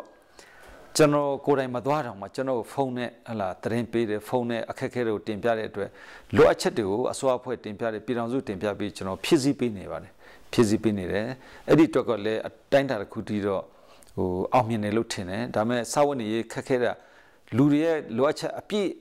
်မပံ့ပိုးနိုင်ပေမဲ့ကျွန်တော်ချစ်ပြနေအစိုးရအဖွဲ့ကိုစားကျွန်တော်အတက်နိုင်ဆုံးပံ့ပိုးတယ်ပြည်ထောင်စုကိုတင်ပြပြီးပြည်ထောင်စုကပံ့ပိုးတဲ့အဲ့ဒီ IDP ကန်တဲ့ဟာကိုအတက်နိုင်ဆုံးကျွန်တော်ပံ့ပိုးတယ်နောက်ပြည်တွင်းပြည်ပကလှူဒါန်းတဲ့ငွေကြေးပစ္စည်းအားလုံးကိုလည်းကျွန်တော်ပလက်ဝမြို့ကိုချောချောမွေးနဲ့ပလက်ဝမြို့နယ်ဆိုတာမှာ IDP ကန်၄ခုပေါ့စမီပလက်ဝနောက်ပြီးတော့စိန်စင်ဝါမိစာကိုရအောင်ကျွန်တော်တို့ပံ့ပိုးနိုင်ခဲ့ပါတယ်ဆိုတော့လက်ရှိမှာတော့ကျွန်တော်ကဒေသခံလေးဖြစ်တယ်နေမျိုးကိုလည်းမကြရောက်တယ်လူထုကလည်းကျွန်တော်ဟာပေါ့ဖုန်းနဲ့ဆက်သွယ်လာတဲ့အခက်အခဲပေါင်းများစွာကိုပံ့ပိုးနိုင်တာတော့ကြံတဲ့လူတွေတော့ကျွန်တော်ကပို့ပြီးလုပ်နိုင်တယ်လို့ကျွန်တော်ယုံကြည်တယ်အဲဒါကြောင့်နောက်လာမယ့်ရွေးကောက်ပွဲကြရင်လည်းကျွန်တော်တို့အပေါ်မှာပြည်သူလူထုကတော့အပြည့်အဝယုံကြည်ပြီးတော့ရွေးချယ်လိမ့်မယ်လို့ကျွန်တော်ယုံကြည်တယ်ရွေးကောက်ပွဲဖြစ်ဖို့ပဲလိုတယ်ကျွန်တော်တို့ဒီပေါ့ပြည်သူလူထုကတော့ကျွန်တော်တို့အပေါ်မှာအခုလုံနိုင်တဲ့အခုလုံနေတာရောအရင်တုန်းကလုပ်ခဲ့တာရောနောက်ဖြစ်လာမယ့်အပေါ်မှာလည်းယုံကြည်မှုရှိတယ်လို့တော့ကျွန်တော်အနေနဲ့တော့ခံစားရတယ်အဲ့ဒါတော့ဘေးကမိတ်ဆွေတွေတငယ်ချင်းတွေပြောဆိုတဲ့တုံ့ပြန်တဲ့စကားပေါ်မှာကြားတာပါခင်ဗျနော်ဒါထက်ကောင်းမွန်တဲ့အနာဂတ်ကိုဖြစ်ဖို့အတွက်ကျွန်တော်ကတော့ပို့လုပ်ပေးနိုင်လိမ့်မယ်လို့လည်းကျွန်တော်လည်းယုံကြည်ပါတယ်ဒီလိုမျိုးဝန်ကြီးချုပ်ဖြစ်ခွင့်ရခဲ့တော့ဟုတ်ကဲ့အဲ့ဒီအဖြစ်ပေါ်တော့ခက်ခဲတဲ့ကိစ္စပဲเนาะဒါပေမဲ့ကျွန်တော်ဖြည့်ပါမယ်ခင်ဗျကျွန်တော်အခုဒီကျွန်တော်ဝန်ထမ်းသက်တမ်းတောက်လျှောက်မှာပြည်မမှာပဲနေတာများတယ်ကျွန်တော်ပြည်မမှာ34နှစ်လောက်ပေါ့เนาะဒီတပ်ဖက်မှာဒီအမျိုးသားလူတော်မှာ34နှစ်လောက်ကပြည်ပချင်းပြည်နယ်ပြင်ပမှာပဲရောက်နေပြီးတော့အခြားဒေသတွေရဲ့တာဝန်တွေကိုပဲထမ်းဆောင်တယ်အခြားဒေသတွေရဲ့လူမှုရေးစီးပွားရေးပညာကျမ်းဒါတွေကိုလေ့လာခွင့်ရခဲ့တယ်ချင်းပြည်နယ်ကတော့ပြောရင်တော့အခုရောက်မှထဲထဲဝင်နေလေးလာခွင့်ရတယ်သိရှိခွင့်ရတယ်ပြောဆိုခွင့်တွေရခဲ့တာပေါ့နော်ဒီဘက်ကမြို့နယ်6မြို့နယ်ကိုလောလောကူနဲ့တွားလို့လာလို့ရပါတယ်10မြို့နယ်ကကောင်းတွားလို့ရပလက်ဝကလွှဲရင်တော့တွားလို့လာလို့နည်းနည်းခက်တာပေါ့နော်ဆိုတော့အခုဒီမှာတွေ့တဲ့ခါကျတော့မှန်ပါတယ်ခင်ဗျလူအများကြီးသုံးသက်တယ်လို့ကျွန်တော်တို့ကဒီတက္ကသိုလ်ကျောင်းသားဖြစ်တဲ့ကျွန်တော်81 82တုန်းကတည်းကကျွန်တော်တို့ကြွေးကြော်နေတာဟာကျွန်တော်တို့ခါရဲချင်းတွေကဒေသဆွဲများတယ်လူမျိုးဆွဲများတယ်မြို့နယ်ဆွဲများတယ်အဲ့ဒါရှော့ရမယ်ဘုံဘာသာစကားလောက်ရမယ်ဆိုပေမဲ့အခုချိန်ထိတော့ဘုံဘာသာစကားလည်းမဖြစ်လာသေးဘူးဒေသဆွဲလူမျိုးဆွဲမြို့နယ်ဆွဲလည်းဖြောက်နိုင်တယ်လားဆိုတော့အခုချိန်တည်းလည်းမဖြောက်နိုင်ကြသေးဘူး နော်ဆိုတော့အခုနေမီတောတောင်တဘာဝအရာကိုတောင်နဲ့မြောက်နဲ့လဲသူ့အလိုလိုကွဲပြားနေတာမျိုးဖြစ်တော့အဲ့ဒီအပေါ်မှာလဲဟလာအခုမှသာတယောက်တယောက်နားလည်မှုရှိကြတာပေါ့နော်နားလည်မှုရှိလာကြတယ်အရင်လောက်တော့မပြင်းထန်တော့ဘူးလို့ထင်တယ်ဒါပေမဲ့အခုကျွန်တော်အစွာအဖွဲ့မှာပဲဖြစ်ဖြစ်ဒီလွတ်တော်မှာပဲဖြစ်ဖြစ်ကြည့်လိုက်တဲ့ခါကျတော့နည်းနည်းတော့ဟိုကွဲပြားနေတာတော့ရှိတယ်အခုနကိုယ့်ရဲ့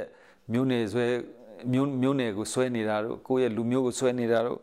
့ကိုယ့်ရဲ့ဒေသကိုဆွဲနေတာတော့ဟိုမပြောပေမဲ့ရှိနေတော့မဲ့လို့တော့စိတ်ထဲမှာထင်မိတယ်ဆိုတော့အဲ့ဒီလိုရှိခြင်းဟာစေယုံညီညွတ်ပြက်ပြတာပဲစေလို့ညီမျိုးပြက်ပြစေတဲ့ကိစ္စပဲဆိုတော့ကျွန်တော်ဒါအခုန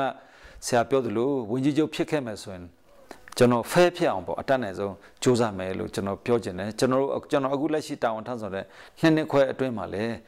းကျွန်တော်ဆက်ဆံရေးအကောင်းဆုံးဖြစ်အောင်ကျွန်တော်တိဆောက်တယ်မြို့နယ်အားလုံးနဲ့လည်းအဆင်ပြေအောင်ကျွန်တော်ဟိုရောက်အောင်လည်းသွားတယ်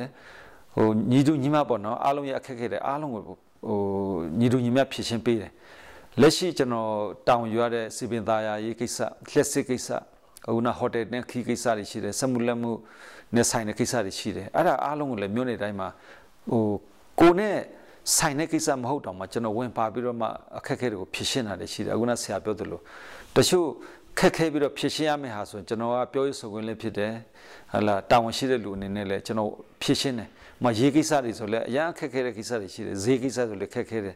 မြေယာကိစ္စတွေဆိုခက်ခဲတယ်အခုဆိုဒီရက်ပိုင်းမှာဖြစ်တဲ့ဒီမလေးရှားကနေပြီးတော့ပြန်လာတဲ့ဟလာကျွန်တော်တို့ဟိုနာရီကိစ္စတစ်ခုပေါ်မှာလည်းအရင်ပောက်ကွဲတော့နောက်ဆိုဖြည့်ရှင်းကျွန်တော်ပဲဝင်ဖြည့်ရှင်းတာပဲကျွန်တော်ပဲသွားတွေ့တယ်မြေပြင်မှာလည်းမိဘတွေနဲ့အခုမီဒီယာနဲ့လည်းမနေ့ကတွေ့တယ်ဒီလိုပေါ့နော်ဟိုတခုခုဟိုကြုံလာမယ်ခက်ခဲတာကိုရှင်းရမယ်ဆိုကျွန်တော်ကပဲထိတ်ကအမြဲတမ်းကျွန်တော်ရှင်းပါတယ်နော်နောက်ဒီမြို့နယ်ကိုမြို့နယ်လုံးမှာရှိတယ်ကျွန်တော်တို့ဟိုတိုင်းရင်းသားခေါင်းဆောင်နေနေရောကျွန်တော်လူငယ်အချင်းချင်းရောနောက်ဌာနဆိုင်အချင်းချင်းရောကျွန်တော်သိမြတ်ပါတယ်နော်သိမြတ်တယ်ဆိုကျွန်တော်ဒါတာဝန်ထပ်ဆောင်ရမယ်ဆိုရင်လည်းကျွန်တော်ပေးတဲ့တာဝန်ကိုခြေပြုံးနဲ့လုံးနိုင်လိမ့်မယ်လို့ယုံကြည်တယ်နောက် fair and square ပေါ့နော်ဒါလေးလည်းပို့ပြီးကောင်းလာလိမ့်မယ်လို့တော့ကျွန်တော်ယုံကြည်တယ်ခင်ဗျနိုင်ငံခြားမှာရောက်နေတဲ့ချင်းပြည်လည်းတော်တော်များလာပြီပေါ့နော်ဟုတ်ကဲ့ဘာသာရေးတင်းဖွဲ့ဒီလေးများကြီးရောရှိတယ်ချင်းအလုံးကတော့ဒီခရီးအလုံးတော့မဟုတ်ပေမဲ့လည်းတော့လုံနေတာကတော့ချင်းပြည်နယ်တွဲများကြီးလောက်ပန်ပူနေတာတော့ရှိတယ်ဒါပေမဲ့ချင်းတလောက်တော့အလောက်ကြီးမပန်ပူသေးဘူးပေါ့နော်ဟုတ်ကဲ့ချင်းပြည်ဖြို့တူတက်ဖို့အတွက်ကပြည်တွင်းပြည်ပဘလို့ပေါင်းဆက်ပြီးတော့လောက်တင်တယ်လေအဲ့ဒါဖြို့ရေးကန်တာပါပေါ့နော်ပြီးရင်တစ်ဖက်မှာရောဒီကျွန်တော်ရဲ့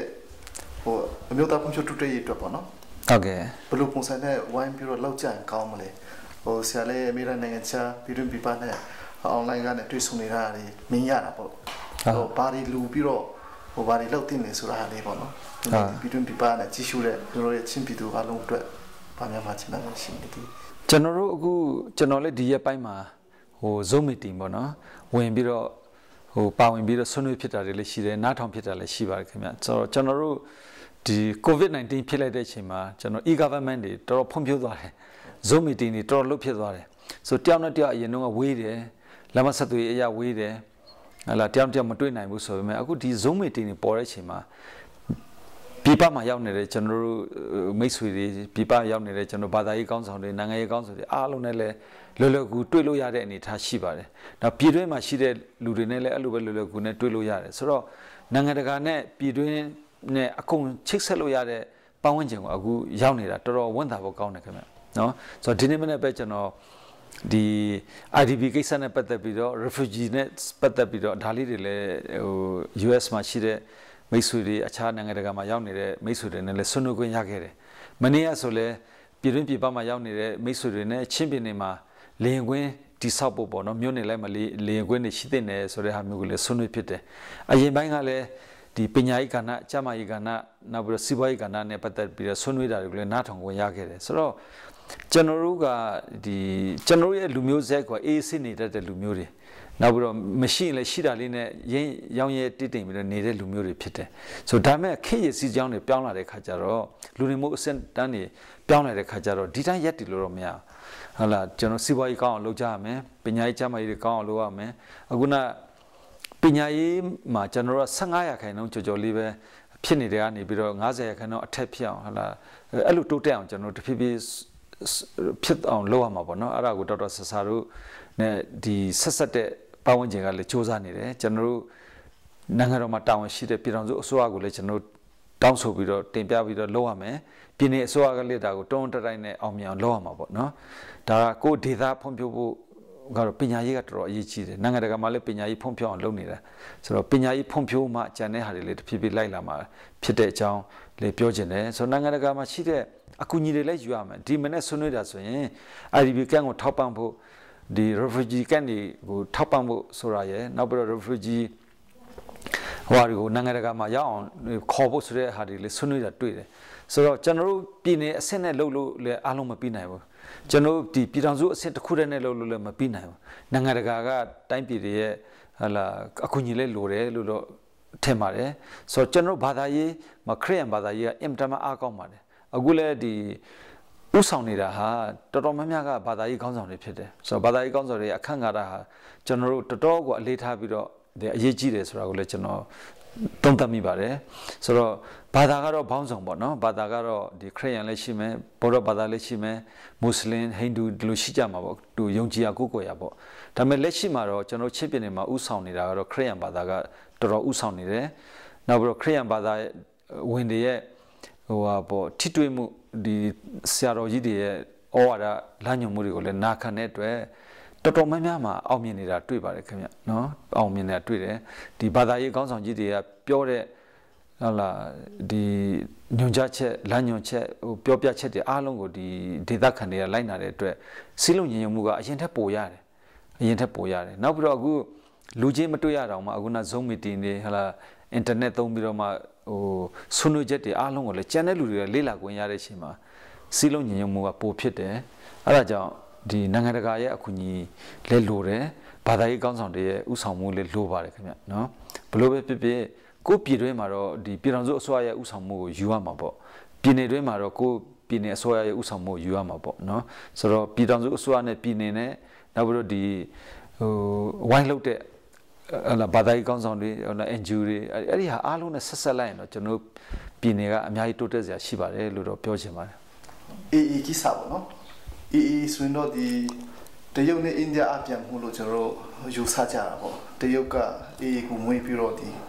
ီအိန္ဒိယလောက်နေတဲ့ Claddan project ကိုနောက်ဆက်ပေးတာဒီပေါ့နော် Claddan project ကချင်းနဲ့ရခိုင်အတွက်ဘယ်လောက်ထိမြန်မာပြည်လုံးအတွက်အကျိုးပေးမလဲဆိုတဲ့ချက်ရဲ့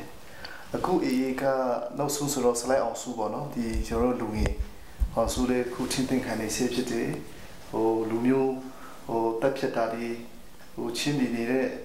့ရွာတွေမှာတက်ပွေးရှင်တာဝင်ပြီးတော့ပေါ့နော်တက်ပွေးဖြစ်တာတွေအများကြီးကျွန်တော်မြင်နေရတယ်ဆိုတော့အဲ့လူမျိုးကလူမျိုးတစ်မျိုးနဲ့ရခိုင်နဲ့ချင်းကြားမှာဟိုရီစီပေါ့နော်တစ်မျိုးနဲ့မုန်တီးပြီးတော့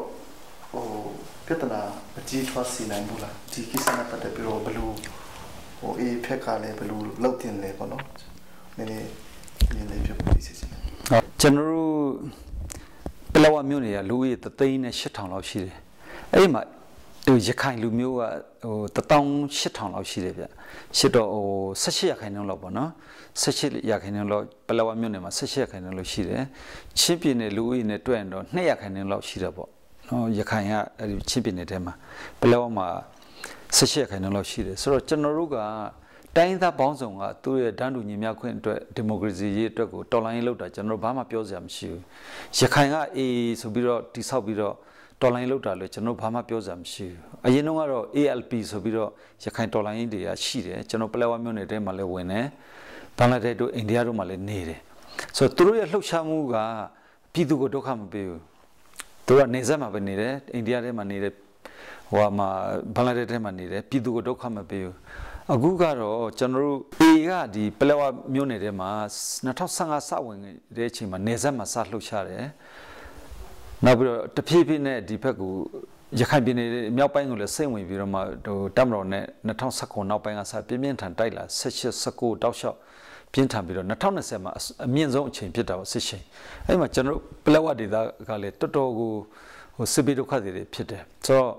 ့ပလက်ဝမှာရှိတဲ့လူဦးရေ3,000,000ကျော်မှာ6,000လောက်ကဒုက္ခရောက်နေတာ IDP ကမှာတော့1,000,000ဝန်းကျင်လောက်ရောက်ပြီးတော့ကျန်တဲ့လူတွေကလည်းဒီစစ်ဘေးကိုခံနေရတဲ့သဘောပဲအခုချိန်တည်းလည်းမအေးချမ်းသေးဘူးဆိုတော့ကျန်တဲ့တိုင်းရင်းသားတွေဒေသတွေမှာကျွန်တော်လည်းတက်ထဲမှာဟို29နှစ်လောက်တောင်းအောင်ထမ်းဆောင်နေရကချင်ပြည်နယ်ပဲဖြစ်ဖြစ်ရှမ်းပြည်နယ်ပဲဖြစ်ဖြစ်ကရင်ပြည်နယ်မွန်ပြည်နယ်ဒ 데이터 난 저는 여러 가지 디 도로 돌아다니 말이야 디 비둘루고 독하면 비고 묘래마 요아래마 디တိုက်ပွဲ마 판디고 디 A가 묘래 요아래마တိုက်ပွဲ 판디비로 우사로를 띠마 봐라 мя우 하라 나부로 멘비아 ጫውတော်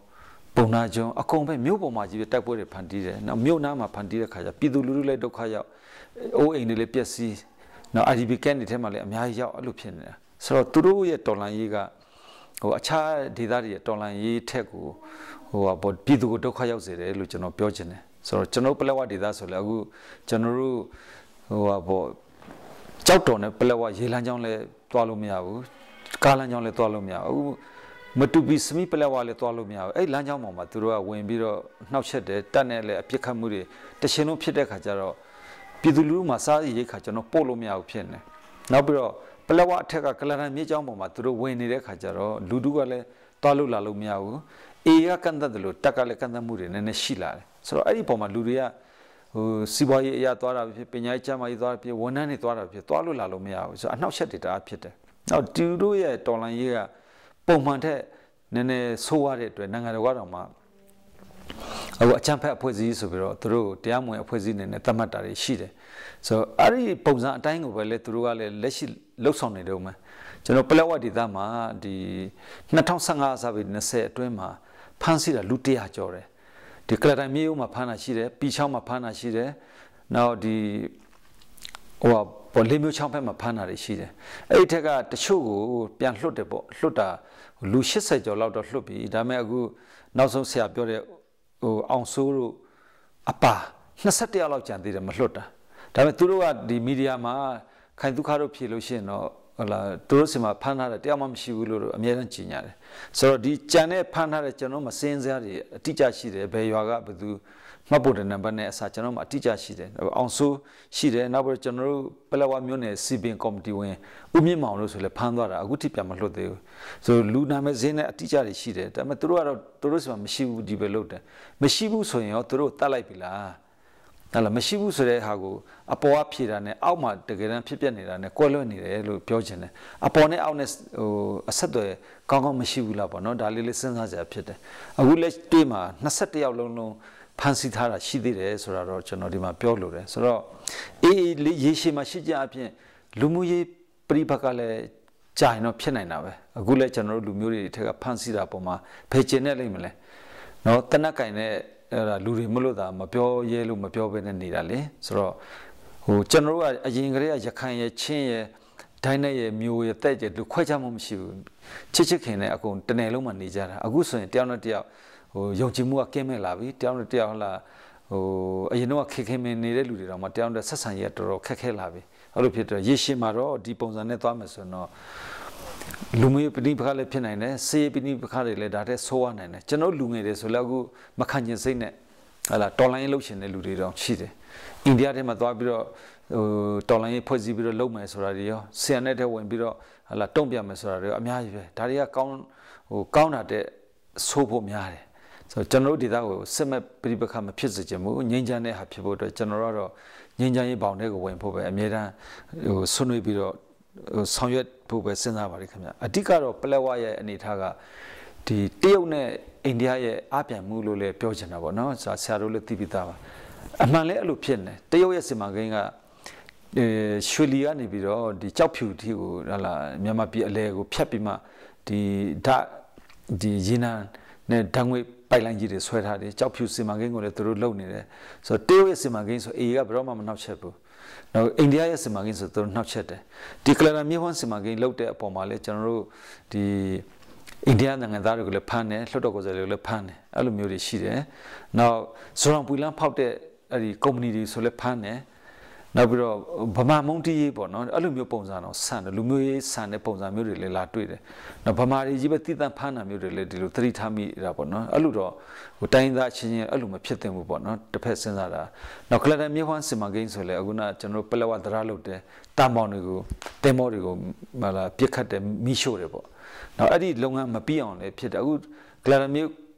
အခုစီမံကိန်းဆိုရင် 95% လောက်ပဲပြီးပြီးတော့ကျန်တဲ့ရာခိုင်နှုန်းလုံးလို့မရတဲ့ ဒီတိုင်းပဲဖြစ်နေတယ်ဒါပေမဲ့ကားတော့သွားလို့ရနေတာပေါ့နော်ဒါပေမဲ့လက်ဆက်တက်လို့မရသေးဘူးစီမံကိန်းမပြီးသေးဘူးဇွန်ပူလန်းဆိုလဲအခုဒီအိန္ဒိယနဲ့ကျွန်တော်မြန်မာဆက်ဆံရေးကောင်းမွန်မှုအပေါ်မှာဒီအတိုင်းအမြကန်တော့အောင်ဆန်းစုကြည်နဲ့ဝန်ကြီးချုပ်မိုဒီတို့ညှိနှိုင်းပြီးတော့မှဒီစီမံကိန်းကိုဖော်တာဒီစီမံကိန်းက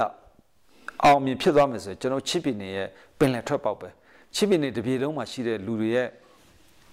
စီးပွားရေးအခွင့်အလမ်းတွေလည်းအများကြီးဖြစ်လာမယ်ကားလမ်းရောရေလမ်းရောပေါ့နော်တုံးလို့ရသွားမယ်ဆိုတော့အိန္ဒိယရဲ့အရှေ့မြောက်ဘက်မှာရှိတဲ့ပြည်နယ်9ခုမီဇိုရမ်မဏိပူအပါအခြားပြည်နယ်9ခုရဲ့ထွက်ပေါက်ပဲကုန်းတွင်းမိတ်ဖြစ်တဲ့နေရာကိုထွက်ပေါက်ဖြစ်ဖို့အတွက်ဟိုရတယ်နောက်ကျွန်တော်ချစ်ပင်ရဲ့ထွက်ပေါက်ပဲဆိုတော့ဒီ project ပြီးရင်ဘာတွေကပိုကောင်းလာမလဲဆိုတော့စီးပွားရေးအခွင့်အလမ်းတွေပိုကောင်းမှာပေါ့ကျွန်တော်ချင်းတွေကစီးပွားရေးမလုပ်တတ်ဘူးတကယ်တမ်းပြောရင်ရခိုင်တွေကစီးပွားရေးလုပ်တတ်တာကျွန်တော်စီမှာရခိုင်က18ရာခိုင်နှုန်းလူ18000လောက်ရောက်နေတယ်ဆိုတာလေစီးပွားရေးလုပ်ရင်းနဲ့ကျွန်တော်ဘက်ကိုလာချေချတာပ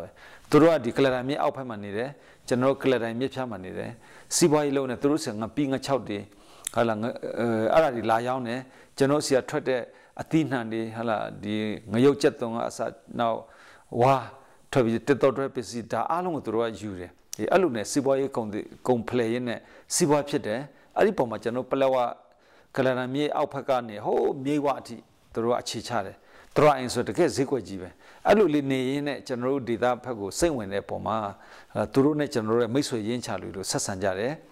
ဒါပေမဲ့အခုနောက်ပိုင်းဆိုရင်တော့ဒီ AAD ဝင်လာတဲ့နောက်ပိုင်းမှာတော့တောင်းတယုံကြည်မှုတွေကင်းမဲ့လာတယ်အဓိကကလနာမြေဟွန်းစီမံကိန်းပြီးမယ်ဇွန်ပူလန်းဖောက်ပြီးမယ်ဆိုရင်ရခိုင်ပြည်နယ်ကလည်းပို့ပြီးတော့ဖွံ့ဖြိုးသွားမယ်လို့ကျွန်တော်ထင်တယ်ဟိုကျွန်တော်ပြည်တွင်းပြည်ပမှာရှိတဲ့ကုန်တွေကိုအိန္ဒိယပို့မယ်အိန္ဒိယဘက်ကကုန်တွေကိုကျွန်တော်တို့ပြည်တွင်းပြည်ပဖြတ်မယ်ဆိုရင်စီးပွားရေးအခွင့်အလမ်းကရခိုင်တွေကမှပို့ပြီးတော့ဟိုဒီဟာပေါ်မှာအကျိုးခံစားရလိမ့်မယ်လို့တော့ကျွန်တော်ယူဆမိပါတယ်2020ရွေးကောက်ပွဲအတွက်ဒီပလက်ဝကဒီလုံခြုံရေးရပါတော့ဟိုမချင်းပါနိုင်တဲ့ data တွေလေးရှင်းရှိနိုင်တယ်လို့ကြားရတယ်ပြီးရင်ဒီမိပုံးဒီအကုန်လုံးမဖြတ်သေးနိုင်တဲ့ဟာတွေလည်းရှိတယ်လို့သိရတာပေါ့ဆိုတော့တကယ်လို့များအဲ့လိုမျိုးရှိခဲ့ရင်မလို့ပုံစံနဲ့ဟိုပြည်နယ်ဆူရဘက်ကလည်းနည်းနည်းကြက်မှတ်မှာဆိုတော့လေဘလို့ပုံစံနဲ့စီစဉ်ထားတယ်ဆိုတာသိချင်တယ်ဟုတ်ကဲ့ကျွန်တော်တို့ပလက်ဝမြို့နယ်ကစစ်မဲ့ပရိခ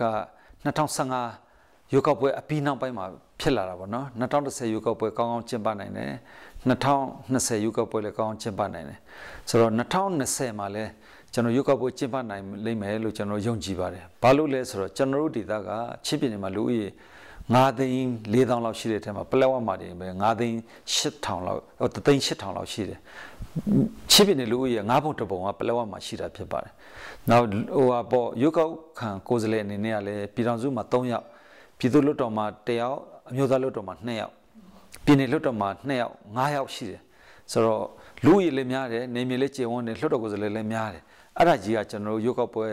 တွက်ကိုတော်တော်အရေးကြီးတဲ့ကိစ္စလို့ကျွန်တော်ပြောချင်တယ်နောက်ကျွန်တော်တို့ဒေသကစစ်မှန်ဖြစ်လို့ရွေးကောက်ပွဲမလုပ်ဘူးဆိုရင်ကျွန်တော်တို့ဒီပြည်သူလူထုရဲ့အခက်အခဲကိုဘယ်သူကဖြေရှင်းမလဲနော်ပြည်သူကိုစားပြုတဲ့လွှတ်တော်ကိုယ်စားလှယ်မရှိလို့မရဘူးအားကြောင့်ကိုကျွန်တော်ရွေးကောက်ပွဲကတော့ကျင်းပနိုင်လိမ့်မယ်လို့ကျွန်တော်ယုံကြည်တယ်ဆိုတော့ရွေးကောက်ပွဲကျင်းပဖို့အတွက်ကိုနေမီဒေသမအေးချမ်းတဲ့အတွက်ဆိုတဲ့အထက်မှာနေမီဒေသတစ်ခုလုံးပလက်ဝတစ်နယ်လုံးမအေးချမ်းတာမဟုတ်ပါဘူးခင်ဗျမဟုတ်ပါဘူးဆိုတာအဓိကတော့ဒီဘင်္ဂလားဒေ့ရှ်နယ်စပ်မှာရှိတဲ့ဟလာ AAD အဓိကလှုပ်တဲ့ပီချောင်းပေါ့နော်ပီချောင်းဘက်မှာအဓိကလှုပ်ရှားတယ်အဲပီချောင်းဘက်ကနေဆက်ပြီးတော့ဒီကလဒန်မြစ်ပလက်ဝနဲ့ဒလဲမေကြားမှာကလဒန်မြစ်ကိုသူတို့စိတ်ဝင်ပြီးတော့မှဟိုစုံမှုလှုပ်ရှားမှုတွေရှိတယ်အဲ့ဒီရေလမ်းကြောင်းတစ်ချက်ပဲသူတို့အဓိကလှုပ်တာကျန်တဲ့နေရာဘက်မှာစမီးတို့တန်အောင်ဘက်မှာလည်းတချို့လှုပ်ရှားမှုရှိတယ်ဒါပေမဲ့ဟိုပလက်ဝမြို့နယ်မှာကဟိုလာမြို့ပေါ်မှာပလက်ဝမြို့ပေါ်မှာရက်ွက်၄ခုရှိတယ်စမီးမှာ3ခုမြို့ရက်ွက်9ခုရှိတယ်အုပ်စုကဟိုရှိတယ်95အုပ်စုရှိတယ်ကျေးရွာပေါင်းက389ရွာရှိတယ်တချစ်ပြည်နယ်မှာတော့အများဆုံးအုပ်စုအများဆုံးကျေးရွာအများဆုံးတိဆောက်ထားတဲ့ဟာပဲဆိုတော့အခုနေရာတော်တော်များများအခုကျွန်တော်ပြန်လေးလာသုံးသပ်တဲ့ခါကျတော့မဲဆန္ဒနဲ့1နဲ့2နဲ့ခွဲတယ်ဆိုတော့3,800မှာမဲဆန္ဒပေးနိုင်တဲ့လူဦးရေ6,300လောက်ရှိတယ်6,300ကိုကျွန်တော်တို့တဝက်စီမျှပြီးတော့အုပ်စုပြန်ဖွဲ့တဲ့ခါကျတော့ဒီမဲဆန္ဒနဲ့1မှာအုပ်စု45အုပ်စုရှိတယ်မဲဆန္ဒနဲ့2ဖက်မှာဟို59အုပ်စုရှိတယ်နှစ်ခုပေါင်းလိုက်ရင်102အုပ်စုပေါ့အဲ့ဒီမှာအခုထက်တဲ့ဝင်နေကျွန်တော်စဉ်းစားတဲ့ခါကျတော့မဲဆန္ဒနဲ့1ဖက်မှာနေမီမအေးချမ်းလို့ရွေးကောက်ပွဲကျင်းပနိုင်ချေနဲတဲ့ဟာ10ခုရှိတယ်10အုပ်စု ကျင်းပလို့ရတာ35အုပ်စုရှိတယ်မဲဆန္ဒနယ်နှစ်မှာယောဂပွဲမှာကျင်းပဖို့နည်းနည်းခက်ခဲတဲ့ကျင်းပနိုင်ခြင်းနည်းတဲ့ဥစ္စာက12အုပ်စုရှိတယ်မဲအဲ့ဒီကျင်းပလို့ရတာ45အုပ်စုရှိတယ်ဆိုတော့မဲဆန္ဒနယ်တစ်မှာ45အုပ်စုမှာ35အုပ်စုကျင်းပလို့ရတယ်ဆိုရင်85.55%ခိုင်နှုန်းကျင်းပလို့ရတဲ့အနေအထားဖြစ်ပါတယ်မဲဆန္ဒနယ်နှစ်ဖက်မှာလည်း59အုပ်စုမှာ45အုပ်စုရတဲ့အတွက်85.44%ခိုင်နှုန်းကျင်းပလို့ရတယ်ဆိုတော့မြို့နယ်အုပ်စုနဲ့ပြောရင်102အုပ်စုမှာအုပ်စု80လောက်ကျင်းပလို့ရတာဖြစ်တဲ့အတွက်အဲ80ကိုရာခိုင်နှုန်းတွက်လိုက်88.43%ခိုင်နှုန်းကျင်းပလို့ရတယ်လို့ကျွန်တော်အဖြေထွက်ပါတယ်ဒါပေမဲ့လက်ရှိမြေပြင်အနေထားရတော့အုပ်ချုပ်ရေးစနစ်ကတာဝန်ရှိတဲ့ထွေအုပ်တွေဘာမှလုပ်လို့မရရဲမြို့ပေါ်ကလွဲပြီးတော့သူတို့စခန်းကလွဲပြီးဘာမှလုပ်လို့မရလက်ရှိကတက်မတော်ကလွဲပြီးတော့နေမြေလှုပ်ရှားတာနေမြေစုံမောတော့ဘာမှဘယ်သူမှလုပ်မှာတက်မတော်ရဲ့အကူအညီတော့လောက်ရလိမ့်မယ်လို့ကျွန်တော်ပြောချင်တယ်ဆိုတော့ကျွန်တော်တို့အခုရွေးကောက်ပွဲဟုတ်လားကျင်းပခွင့်သာရမယ်ဆိုရင်ကျွန်တော်တို့အခုနကျင်းပလို့ရတဲ့ကြေးရွာတွေကအုပ်စုတွေက80လောက်ရှိတယ်ကြေးရွာပေါင်းကလည်း280 300နီးနီးလောက်ရှိတယ်ဆိုတော့အဲ့ဒီမှာကျင်းပရင်တော့ဒီရွေးကောက်ပွဲကမဖြစ်စရာမရှိဘူးကျွန်တော်စီယုံရေးအခုဆင်းနေကြတယ်အခြားလွတ်တော်ကိုယ်စားလှယ်တော့ဆင်းနေကြတယ်ကျွန်တော်ကတော့ပလက်ဝတစ်ခေါက်ရောက်တယ်လက်နေကြီးနဲ့အပြစ်ခံရတယ်ကျွန်တော်တော့ဆင်းလို့အခြေအနေမကောင်းဘူးပေါ့ဒါပေမဲ့ရွေးကောက်ပွဲသာကျင်းပမယ်ဆိုလူထုကတော့ကျွန်တော်တော့ရွေးချယ်လိုက်မယ်လို့ကျွန်တော်ယုံကြည်တယ်ဘာလို့ဆိုတော့ရွေးကောက်ပွဲမကျင်းပနိုင်ဘူးဆိုတဲ့အဖြေကိုတော့ကျွန်တော်မလိုလားဘူးလူထုကလည်းသူတို့ဘယ်မှာမဲထည့်ရမလဲအခုနကျွန်တော်ပြောတဲ့မဲဆန္ဒနယ်တစ်မှာရှိတဲ့10အုပ်စုပေါ့နော်သူတို့လည်းထည့်ကျင်တယ်မဲဘယ်နေရာကိုလာထည့်ရမလဲဒီလိုလေးမေးတာရှိတယ်မဲဆန္ဒနယ်နှစ်မှာလည်းအုပ်စု12အုပ်စုလောက်ထည့်ကမေးချမ်းမှုဆိုမဲ့သူတို့ဘယ်အထိလာထည့်ရမလဲသူတို့ကိုဆက်လက်စီစဉ်ပေးပါသူတို့လာဖို့အတွက်လမ်းကြောင်းသာဖွင့်ပေးပါသူတို့လာထည့်မယ်မဲဘုတ်ထောင်တဲ့နေရာမှာလာထည့်မယ်အဲ့လောက်ထိကိုပြည်သူလူထုကဆန္ဒပြင်းပြပါတယ်ဆိုတော့အဲ့ဒါကြောင့်နိုင်ငံတော်ကလည်းဒီပလက်ဝမှာတော့ရုပ်ောက်ပွဲလုပ်ပေးလိမ့်မယ်လို့တော့ကျွန်တော်ယုံကြည်တယ်ဆိုတော့ပြည်သူလူထုကလည်းကျွန်တော်တို့ကိုမှန်မှန်ကန်ကန်ရွေးချယ်ပေးလိမ့်မယ်လို့လည်းကျွန်တော်တို့ထင်ပါတယ်ခင်ဗျနောက်ဆုံးအနေနဲ့ကျွန်တော်ခုနမေးပြီးသားမေးခွန်းတွေမှာမပါတဲ့ဟာလေးတွေပေါ့နော်ဟုတ်ကဲ့ဖြစ်ဆွပြီးတော့ပြောချင်တဲ့ဟာလေးတွေပြင်ကြီး2020မှာဝင်ပြန်မဲ့ကိစ္စနဲ့ပတ်သက်ပြီးတော့ဒီမှာလူထုတွေပေါ့နော် online ကနေပြောချင်တာမှာချင်တာလေးရှင်းတော့ပြောပြပါဟုတ်ကဲ့ကျွန်တော်တို့ဒီ2020ပါတီစုံဒီမိုကရေစီရွေးချယ်ပွဲကတော့ဒီနိုဝင်ဘာ10ရက်နေ့မှာစမှာဖြစ်တဲ့အတွက်လူထုတွေအားလုံးကလည်းတက်တက်ကြွနဲ့ဟလာဆန္ဒမေးပေးဖို့လည်းစဉ်းစားတာရှိပါလိမ့်မယ်။နောက်အခုရွေးချယ်ခံမဲ့လွှတ်တော်ကိုယ်စားလှယ်လောင်းနေလဲနေမြေအသီးသီးကိုအကုန်ဆင်းပြီးတော့စီဝင်ဆင်းနေကြပါပြီ။ချင်းပြည်နယ်တစ်ပြည်လုံးပဲဖြစ်ဖြစ်မြန်မာတနိုင်ငံလုံးဖြစ်ဖြစ်ဒီပေါ်နိုင်ငံအတွက်ဒေသအတွက်ပြည်နယ်အတွက်လုံနိုင်တဲ့လူတွေကိုမှန်မှန်ကရွေးချယ်နိုင်လိမ့်မယ်လို့လည်းကျွန်တော်ထင်ပါတယ်ကျွန်တော်တို့ပလက်ဝအနေနဲ့ဆိုရင်လည်းစစ်မဲ့ဖြစ်နေတဲ့ကြားမှာကိုပဲဒီကိုဒေသအတွက်လုံနိုင်မဲ့လူတွေကိုလည်းမှန်မှန်ကရွေးချယ်နိုင်လိမ့်မယ်လို့လည်းကျွန်တော်ယုံကြည်ပါတယ်ဆိုတော့ပါတီတွေကတော့အများကြီးပေါ့ပါတီတွေကအများကြီးပဲမဲ့ဒီအခုလည်းရွေးကောက်ပွဲပြိုင်တဲ့အချိန်မှာဒီတယောက်နဲ့တယောက်ရှင်ပြိုင်ပြီးပြောတဲ့အချိန်မှာတယောက်နဲ့တယောက်သပုတ်လေလွင်းပြောတာတွေတယောက်နဲ့တယောက်တိုက်ခိုက်တာတွေလည်းရှိတာပေါ့ဒါတော့နိုင်ငံတိုင်းမှာလည်းဒီလိုပါပဲကိုကောင်းကြောင်သူများမကောင်းကြောင်လူတွေလည်းပါတာပေါ့နော်ဒါမဲ့ဘယ်လိုပဲဖြစ်ပြည်သူလူထုကတော့ဒီချိန်မှာနိုင်ငံရေးရည်ရှင်တော်မြင့်လာကြပါတယ်ပြည်သူလူထုကလည်းရွေးရှင်နိုင်တဲ့အခွင့်အလမ်းတွေလည်းကောင်းတယ်မှန်မှန်ကန်ရွေးရှင်နိုင်တဲ့ဒီနိုင်ငံရေးရည်ရှင်လည်းမြင့်လာတာဖြစ်တဲ့အတွက်ဟလာဘယ်လိုပဲဖြစ်ဖြစ်ကျွန်တော်တို့ချင်းဆိုလဲချင်းပြည်နယ်အတွက်အကောင်းဆုံးရွေးနိုင်လိမ့်မယ်လို့ထင်တယ်ကျန်တဲ့တိုင်းဒေသကြီးပြည်နယ်တွေမှာလည်းသူတို့ဟာနဲ့သူတို့ဒေသကိုအချိုးပြမဲ့ကောင်းဆောင်တွေကိုရွေးနိုင်လိမ့်မယ်လို့ထင်ပါတယ်ကျွန်တော်တို့ရဲ့ရွေးချယ်မှုဒီပြည်ထောင်စုအစိုးရပေါ့နော်ဖွဲ့တဲ့သမ္မတရွေးချယ်တဲ့အဲ့ဒီဟာပေါ်မှာဆုံးတယ်သမ္မတရွေးချယ်ပြီးမှသမ္မတရဲ့လုပ်ပိုင်ခွင့်ပေါ်မှာဆုံးတယ်ဆိုတော့အခုလာမဲ့2020ရွေးကောက်ပွဲကတော့တော်တော်အချိန်ဇက်ချိန်တော်တော်မြင့်နေတဲ့အနေထားပါတချို့ကလည်း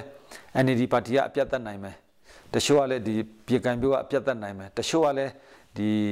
ီအပြတ်သက်နိုင်တာမဖြစ်ပဲနဲ့ကျွန်တော်တို့ဒီညွန်ပေါင်းအစိုးရဖွဲ့ရမယ်ဒီလိုမျိုးတွေလည်းအယူဆတော့အများကြီးပေါ့လေဒါမဲ့ဒီအခု2020နိုဝင်ဘာ10ရက်နေ့ကျမှဒါဒီအဖြေကတော့တီကြထွက်လာမှာပါထွက်လာတဲ့အဖြေပေါ်မူတည်ပြီးမှဒီနိုင်ငံရေးကောင်းဆောင်တွေကအကောင်းဆုံးဟလာဘလို့အစိုးရဖွဲ့ရမလဲတိုင်းဒေသကြီးပြည်နယ်မှာလည်းဘလို့အစိုးရမျိုးတည်ဆောက်ရမလဲဆိုတာအဖြေထွက်မှာပါလို့ကျွန်တော်ပြောချင်ပါတယ်ခင်ဗျဟုတ်ကဲ့ကျွန်တော်တို့အနေနဲ့လည်းရွေးချယ်ခွင့်ရမယ်ဆိုတော့အကောင်းဆုံးစူးစမ်းပါမယ်လို့ပြောချင်ပါတယ်အခုလိုဆရာတို့ချင်းလပေါ်ရဲ့ interview ကိုပြစုပေးတော့တဲ့ဝန်ကြီးဦးစုထက်ပေါ်မှာထိုးချရုပ်တင်ရှိပါတယ်ကျွန်တော်ကြည့်ရှုအပ်ပြီးနေတဲ့ပိသက်ဒီကလေးကျွန်တော်ဒီလိုမျိုး2020ရွေးကောက်ပွဲနဲ့ပတ်သက်ပြီးတော့ interview တွေဆက်လက်ပြီးတော့ချောက်ထွန်းတော်မှာဖြစ်တဲ့အတွက် ဆက်လက်ပြီးတော့အားပေးကြပါအောင်လို့ဒီကဖိတ်ကြားရင်ကျွန်တော်ရဲ့ဆွေးနွေးပွဲကိုအဆုံးသတ်ပါတယ်ကျေးဇူးတင်ပါတယ် ဟုတ်ကဲ့ကျွန်တော်လည်းကျေးဇူးတင်ပါတယ်